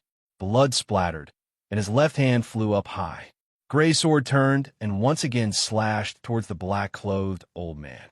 The black-clothed old man held a short saber in his right hand and attached a green light to the short saber to resist. Crack! With a crisp sound, the green light shattered, and the huge black sword pierced straight through, leaving a long bloody wound on the black-clothed old man's chest. The black-clothed old man flew backwards and smashed into a wall, causing the entire wall to collapse and dust to rise in all directions. Gray rushed over, his long sword piercing towards the old man. Blood dripped from the corner of the old man's mouth, and his eyes were filled with shock. Knowing that he was going to die, he shouted with a sinister expression, "Just you wait, you will all die." His voice was vicious, as if he was cursing. Puff! Gray was unmoved, and his sword pierced through the old man's heart, killing him. The three did not stop, and continued to rush towards the residence of Francis and the others. After a few more rounds of fighting, Gray's group arrived at the residence of Francis and the other members of the royal family. Not good! After arriving, Gray's group could not help but change their expressions, and their hearts suddenly sank. The house had collapsed, and there was no sound of fighting. There were only many corpses on the ground. Blood dyed the ground red, and a thick smell of blood assaulted their nostrils. Obviously, this place had experienced a fierce battle before they arrived, and the scale was not small. As members of the royal family, Francis and the others were obviously taken care of by the Blazed Tooth. "Let's split up and search." The three of them split up and searched the ruins with heavy hearts. No. Gray's heart was filled with worry as he searched the ruins, afraid that he would see the corpses of Sophia, Francis, and the others. There were corpses, some dressed in black, and some that Gray could not name. Fortunately, he did not see the corpses of the people that Gray did not want to see the most. A few moments later, the three of them met up and reported the situation of their search. "I didn't see the corpses of the three princes," Serene said. "That's right. I didn't either." Josiah heaved a sigh of relief. "It looks like they have successfully broken out. Judging from the traces of fighting, they should have broken out from the east," Roland said. Gray said, because he had once learned some searching techniques from the members of the Demon Dog mercenary group, Gray easily determined that Sophia's group of three, as well as the surviving members of the Purple Moon Kingdom's royal family, had broken out from the south. "Let's follow them." The three of them followed the traces. In the darkness of the night, a terrifying battle was taking place in three places slightly away from the castle. Dazzling and dangerous lights illuminated the night sky. Those were king-level experts fighting. They had already fought outside the castle. This was intentional on both sides. If they had gone all out in the castle, no one from either side would have survived. There are sounds of fighting. The three of them did not pay attention to the king-level experts battle. A battle of that level was not something that they could participate in. The three of them continued forward and encountered some black-clothed people sporadically. Finally, they heard other sounds besides the king-level experts battle. The king-level experts battle was so loud that it drowned out all other sounds. It was only when the three of them got closer that they could hear the sounds of fighting. Boom, boom, boom. Boom, boom, boom. The sounds of explosions rang out continuously. All sorts of blood fiends' abilities flickered, and large swathes of houses collapsed, sending rubble flying everywhere. Under the power of the blood fiends, everything was destroyed like dry weeds and rotten wood. Nothing remained. They could clearly feel that the battle there was extremely intense. Although it was not as intense as the king-level experts battle, it could definitely be described as intense. The three of them hurried towards the place where the sounds of fighting were coming from. Soon, they saw both sides of the battle. On one side, all of them were dressed in black and had icy expressions. They were the blazing fawn that they had encountered many times before. On the other side, all of them were dressed differently. Some of them were even disheveled. After all, they were suddenly attacked in the middle of the night and did not have time to dress properly. It's Her Highness Sophia and the rest, and some people from the Jewel Kingdom and the Scarlet Kingdom. Gray and the other two immediately discovered Sophia and the rest, who were surrounded by black-clothed people. At the same time, he also discovered that among the people present, besides Sophia's group, there were also people from the royal family of the Gem Kingdom and the royal family of the Crimson Kingdom, such as Glenway Austin and Lars Crimson, who were also being besieged. Other than that, there were also some aristocrats like them who had rushed over to join the royal families of the three kingdoms. The Purple Moon Kingdom had the Warner Nahum brothers, Gavin Kenneth, and the rest.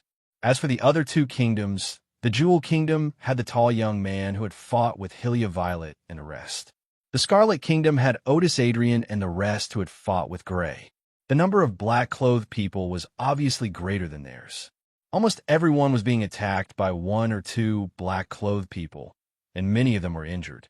The most dangerous thing was that, judging from the power of the battle, there were actually 8 second-grade, desolate-level existences among these black-clothed people.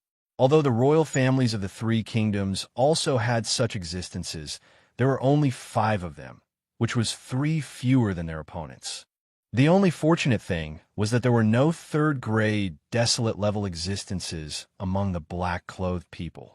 Otherwise, the battle situation would be even more disadvantageous. However, it was normal that such existences did not appear.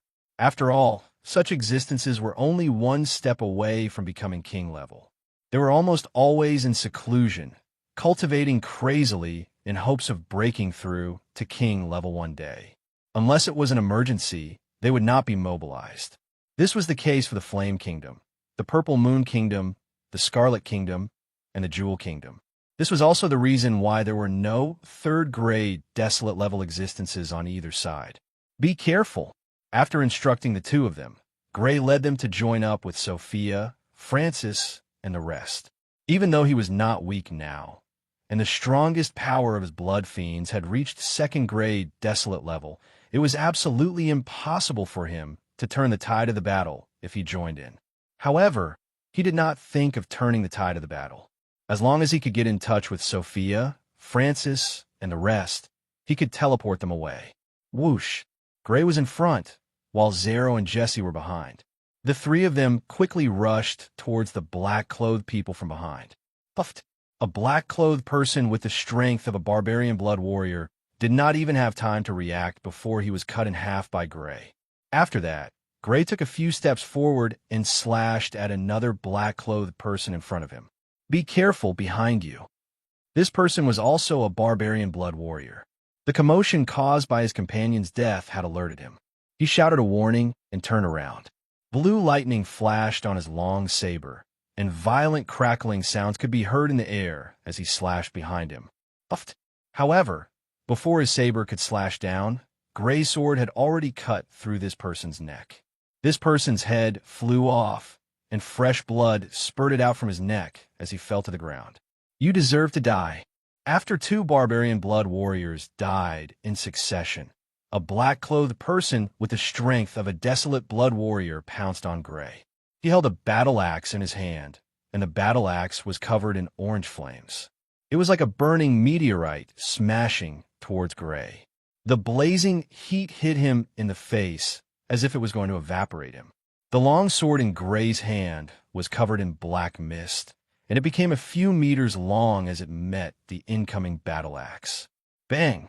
With a loud bang, the black-clothed person with the strength of a desolate blood warrior was sent flying at an even faster speed. The flames on the battle axe dissipated, and his hands were cracked by the violent shockwave. His entire body went limp and fell to the ground. After injuring this desolate-grade, black-clothed person, Gray's huge sword did not stop, and he slashed in another direction. Bang! The huge black sword collided with a green saber. The green light on the saber was damaged, and the huge black sword left a deep wound on the person wielding the saber, sending him flying. After doing all this, Gray prepared to continue advancing and meet up with Sophia and the others. Suddenly, his expression changed. His long sword touched the ground, and a large amount of black mist appeared, forming a ring that protected him, Zero, and Jessica. The moment the 3 of them were enveloped by the black mist, a total of 4 desolate great attacks attacked from 4 directions. Chapter 441. A large amount of blue flames transformed into the sharp claws of a giant flaming beast. The claws clawed at Gray and the other 2. A large amount of water gathered and transformed into long needles that were tens of centimeters long. They densely packed together and pierced towards Gray and the other 2. A large wind blade that was tens of meters long, filled with the sharp aura of a powerful magic weapon, slashed towards Gray and the other 2. A large purple thunderbolt, like a giant tree without branches and leaves, struck towards Gray and the other two. 4 attacks, for different abilities. The only similarity was that their power had reached the desolated level. In other words, 4 desolate blood warriors were attacking Gray at the same time. Clearly, Gray's appearance and the strength he displayed had attracted the attention of the Inferno Fawn. Chi chi chi. The 4 abilities collided with the black fog surrounding Gray and the other two. The black fog shook violently, as if it could not withstand the pressure and break apart at any time. Fortunately, the violent shaking finally stopped, and the black fog was not torn apart by the 4 attacks. Although the wind-type blood beast bloodline was not in its most ideal state, and its power was not at its strongest, it was still a blood beast ability at the 2nd level of the desolated level. In the end, it still withstood the 4 attacks. However, the black fog that withstood the 4 desolated level attacks had clearly become extremely thin. Clearly, the 4 desolated level attacks were the limit of the black fog. If it was hit by another wave of attacks, it would definitely break apart completely. 4 desolate blood warriors attacking me at the same time. They really think highly of me. Gray naturally would not allow such a thing to happen. The black fog surrounding the 3 of them dissipated automatically, but 4 long black rivers appeared out of thin air. Each of the long black rivers was filled with black fog. They churned endlessly and were filled with a destructive aura, as if they came from the underworld. They attacked the 4 desolate blood warriors who had just attacked. Be careful, this black fog is extremely powerful. The 4 desolate blood warriors who attacked Gray did not dare to be careless. They all used various methods to intercept the long black fog river that attacked them. One of them was extremely fast. He quickly dodged to the side, barely avoiding the long river of black fog that was attacking him. Behind him, a warrior with full HP in black couldn't dodge in time and was hit by the black fog. Wrapped in the black fog, the man screamed in pain. His body was melting at a speed visible to the naked eye. Eventually, all his flesh and blood disappeared, leaving behind only a pile of bones. One of them held a long sword with a solemn expression. Suddenly, a large amount of green light gathered on the long sword and turned into a huge green sword. He used all his strength to slash at the long river of black fog. Bang! More than half of the river of black mist was cut apart by his sword, but there was still a portion of the river of black mist that struck him. He was immediately sent flying, and his body was riddled with bloody wounds. One of them was holding a long spear. Lightning surged on the spear as it collided with the long river of black fog.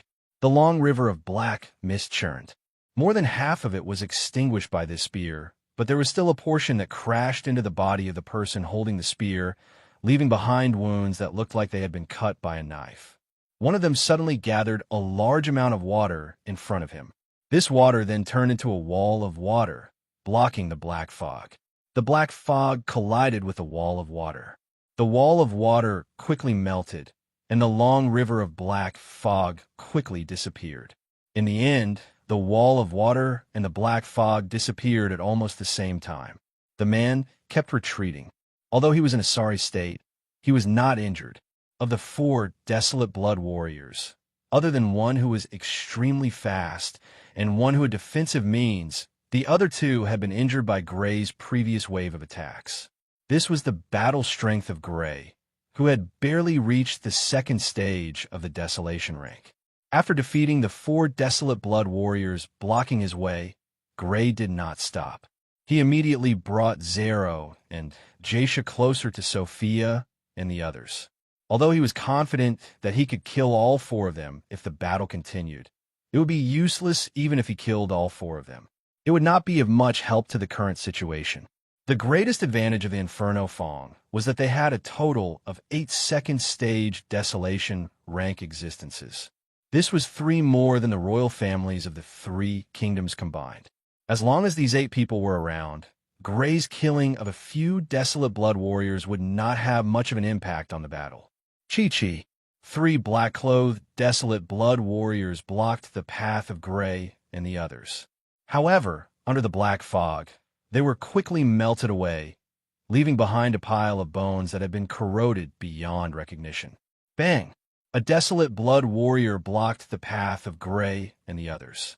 However, under the impact of the long river of black fog, he was sent flying with heavy injuries. After killing another 3 desolate blood warriors and repelling another, Gray and the others finally met up with Sophia and the others. Gray! Seeing Gray's arrival, Sophia, who was fighting a desolate blood warrior, heaved a sigh of relief. She had been worried about Gray's safety. Although she knew that Gray was strong, the opponents this time were not ordinary. There were even quite a number of second-stage desolation rank existences. If Gray encountered one, even with his strength, it would be extremely dangerous for him. Bang! Gray rushed over and attacked the desolate blood warrior that Sophia was fighting. This desolate blood warrior had already seen Gray's strength and hurriedly dodged. However, he was swept in the abdomen, and blood flowed out as he was forced to retreat. Your Highness Sophia, why are you besieged together with the royal families of the Jewel Kingdom and the Scarlet Kingdom? Behind Gray, Zero asked. There were king-class experts fighting in the other 3 directions. The royal families of the 3 kingdoms were preparing to break through from this place, but we encountered each other. How did the Inferno Fong enter the castle without a sound? Did they have a way to avoid the runic mechanisms, or have they been deactivated? Jessica's face was worried. We're not sure yet. Sophia shook her head. We only reacted when we were attacked. We didn't see how they came in. I have a way to escape. Let the royal family pull away from the Inferno Fong. Gray said to Sophia.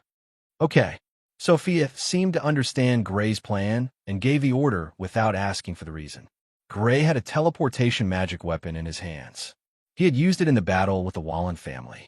With the royal family's intelligence network, they should know about it.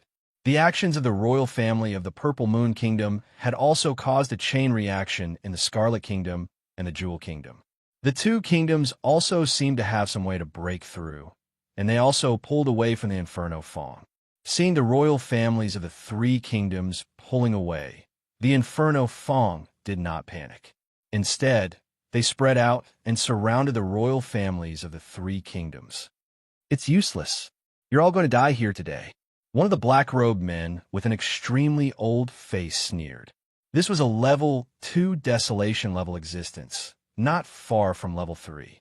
In the battle just now, he had even severely injured a level 2 desolation level existence from the Scarlet Kingdom. How did you sneak into the castle without the runic mechanisms? An old man from the Jewel Kingdom asked angrily. In order to ensure the safety of the 3 kingdoms' exchange, the Jewel Kingdom had spent a lot of money. They had even activated the runic patterns that required a large amount of magic crystals after activation. Even so, the Kingdom of Raging Flames had still managed to sneak in without causing any commotion. This was something that they could not understand. Of course, we walked in. Another Desolation Blood warrior among the men in black sneered. This was a middle-aged man who also had the strength of a level 2 Desolation level. Impossible. Once the runic mechanisms are activated, even a king-level master would not be able to break in a short period of time. It's impossible for you to sneak in without causing any commotion. Another old man from the Jewel Kingdom said in disbelief. Do you have a magic item from the Empire era that can disable the runic mechanisms? Another old man from the Jewel Kingdom said with a frown. The Empire era was a very extraordinary period. Until now, that period was still shrouded in mystery. During that period, it was not impossible to have a magic item that could disable the runic mechanisms. As for the possibility that the runic mechanisms were not activated, he did not believe it. Currently, those who knew how to activate the runic mechanisms were all trusted by the royal family of the Jewel Kingdom. They should not have betrayed them. You still don't understand? All right, then let me tell you. In fact, the runic mechanisms were not activated at all, another man in black said. This was an old woman. She looked at the people from the 3 kingdoms like a cat playing with a mouse. The runic mechanisms were not activated? How is that possible? Could it be that the Jewel Kingdom has secretly joined forces with the Flame Kingdom to get rid of us? Hearing this shocking news, the royal family of the Jewel Kingdom was shocked. On the other hand, the royal families of the Purple Moon Kingdom and the Scarlet Kingdom were wary of the Jewel Kingdom. The people from the two kingdoms distanced themselves from the Jewel Kingdom to avoid being ambushed by the Jewel Kingdom. Ladies and gentlemen of the Scarlet Kingdom and the Purple Moon Kingdom, please believe in the Jewel Kingdom. The Jewel Kingdom would never join forces with the Flame Kingdom. As for why the runic mechanisms were not activated, after today, if we survive, we will investigate thoroughly and give the two kingdoms an explanation. There must be a traitor. There must be a traitor among the higher-ups. The elders from the Jewel Kingdom's royal family said anxiously, "Who is it? Who is the traitor?" The Jewel Queen, Gallenway Austin, glared at the old woman and said angrily, "Only a few people knew about the runic mechanisms being activated and closed." She really did not want to believe that there was a traitor among them. However, looking at the current situation, it was very likely that there was a traitor among them. "It's me," a voice sounded from behind the old woman. Then, the men in black separated and revealed a path. From among them, a man who was not in black walked out and looked at Gallenway Austin with a cold smile. Chapter 442. Brady Randolph, it's you. You're the traitor. The people from the Jewel Kingdom's royal family gritted their teeth and glared at the man who walked out from behind the men in black with murderous intent. It was a dark-skinned man with a few strands of beard on his chin. He was one of the organizers of the conference, Brady Randolph. "It's him." Gray and Sophia looked at each other. When they saw him returning from outside the castle, they didn't think much of it, even though they were curious about why he left the castle. They didn't expect him to be a traitor who betrayed the Jewel Kingdom and joined the Flame Kingdom. It was worth pondering about why he left the castle. "Brady Randolph, the Jewel Kingdom's royal family has treated you well. Why did you betray the Jewel Kingdom?" Glenway Austin's delicate face was filled with anger as she scolded him loudly. "Betray? No, no, no. Your Highness Glenway, you're wrong. I've always been a citizen of the Flame Kingdom. How could I betray them?" Brady Randolph smiled proudly and said, "What a venomous snake. You've been hiding in the Jewel Kingdom for more than 40 years. Hearing the other party's reply, everyone from the Gemstone Kingdom sucked in a breath of cold air. After that, they could not help but be filled with killing intent. Brady had been selected to join the royal family for more than 40 years. In other words, he had been hiding in the royal family for more than 40 years. One could imagine how many secrets of the royal family he had secretly reported to the Flame Kingdom. "It's a pity that I can't continue hiding in the Jewel Kingdom after today." Facing the angry gazes from the crowd, Brady Randolph showed a sick enjoyment on his face. "I'm really reluctant to leave the Jewel Kingdom. After all, I've been here for more than 40 years. Shameless." The people from the Jewel Kingdom were furious. "If I don't die today, I'll kill you even if you have to hide in the Flame Kingdom. If I don't die, stop dreaming. All of you are going to die. Not only are you going to die, even the three kingdoms will be destroyed in the near future." Brady sneered in disdain. "Even if I die, I'll drag you down with me." Suddenly, Glenway Austin took out a silver battle axe and threw it at Brady Randolph. The silver battle axe was covered with strange patterns. They were extremely complicated, but they didn't seem to be engraved. Instead, they seemed to be naturally formed. Boom! The silver battle axe that was thrown out exploded, and a terrifying aura suddenly erupted, like a landslide or a tsunami. Then, countless earthy yellow lights appeared, like meteorites that attacked forward. This was a forbidden weapon, a weapon that only a king-level expert could refine. Moreover, it was a weapon that required a huge price to refine.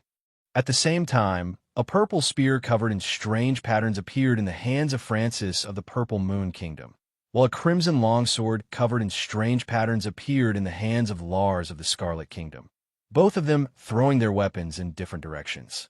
Boom! Boom! The purple spear and the scarlet sword both exploded, and a terrifying aura that wasn't any weaker than the silver battle axe spread out.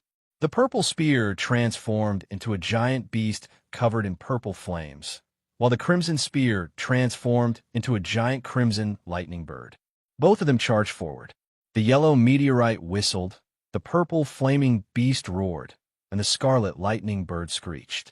Almost at the same time, the royal families of the three kingdoms took out their trump cards. Although forbidden weapons were extremely rare, the three kingdoms had a stockpile of them. Those who participated in this exchange were the most outstanding disciples of the three kingdoms. It was normal for them to have something like this, just in case. Do you really think we don't know that you have something like this? At this moment, Brady Randolph sneered. In order to succeed in this assassination, the Flame Kingdom was also very well prepared. Naturally, they were wary of the forbidden weapons that the three kingdoms might have. In the direction of the three forbidden weapons, there were people in black who attacked. They each held a golden spear with strange patterns. Puff, puff, puff. The three of them stabbed their spears into the ground. Instantly, three walls of golden flames rose up. It was as if they were made of immortal golden metal, giving off a metallic feel. Boom, boom, boom. The yellow meteorite, the purple flaming beast, and the scarlet lightning bird hit the golden flame walls. It sounded like a comet hitting the moon. However, when the three extremely powerful attacks hit the golden wall of flames, they did not show any signs of being destroyed. Although cracks appeared on the golden wall of flames, the three attacks were quickly dissipating. Boom! Finally, the golden flame walls shattered completely. However, the attacks from the three forbidden weapons also dissipated completely. Only the shock waves that were weakened by the golden flame walls spread out in all directions. Even so, everyone was still thrown around with injuries. Some of the weaker ones, or those who were too close to the center of the explosion, even died. Obviously, the Flame Kingdom had also prepared forbidden weapons for this assassination. Moreover, they had prepared 3 defensive forbidden weapons. It's useless. You will die today. Seeing this result, Brady Randolph laughed proudly. The others from the Flame Tooth sneered as well. They also have forbidden weapons. Seeing this result, many of the people from the 3 kingdoms were shocked. They felt despair. Originally, they thought that the forbidden weapons could kill a large number of the Flame Tooth's experts and give them a chance to turn the tables or escape. However, they didn't expect the other party to also have forbidden weapons that blocked the power of their forbidden weapons.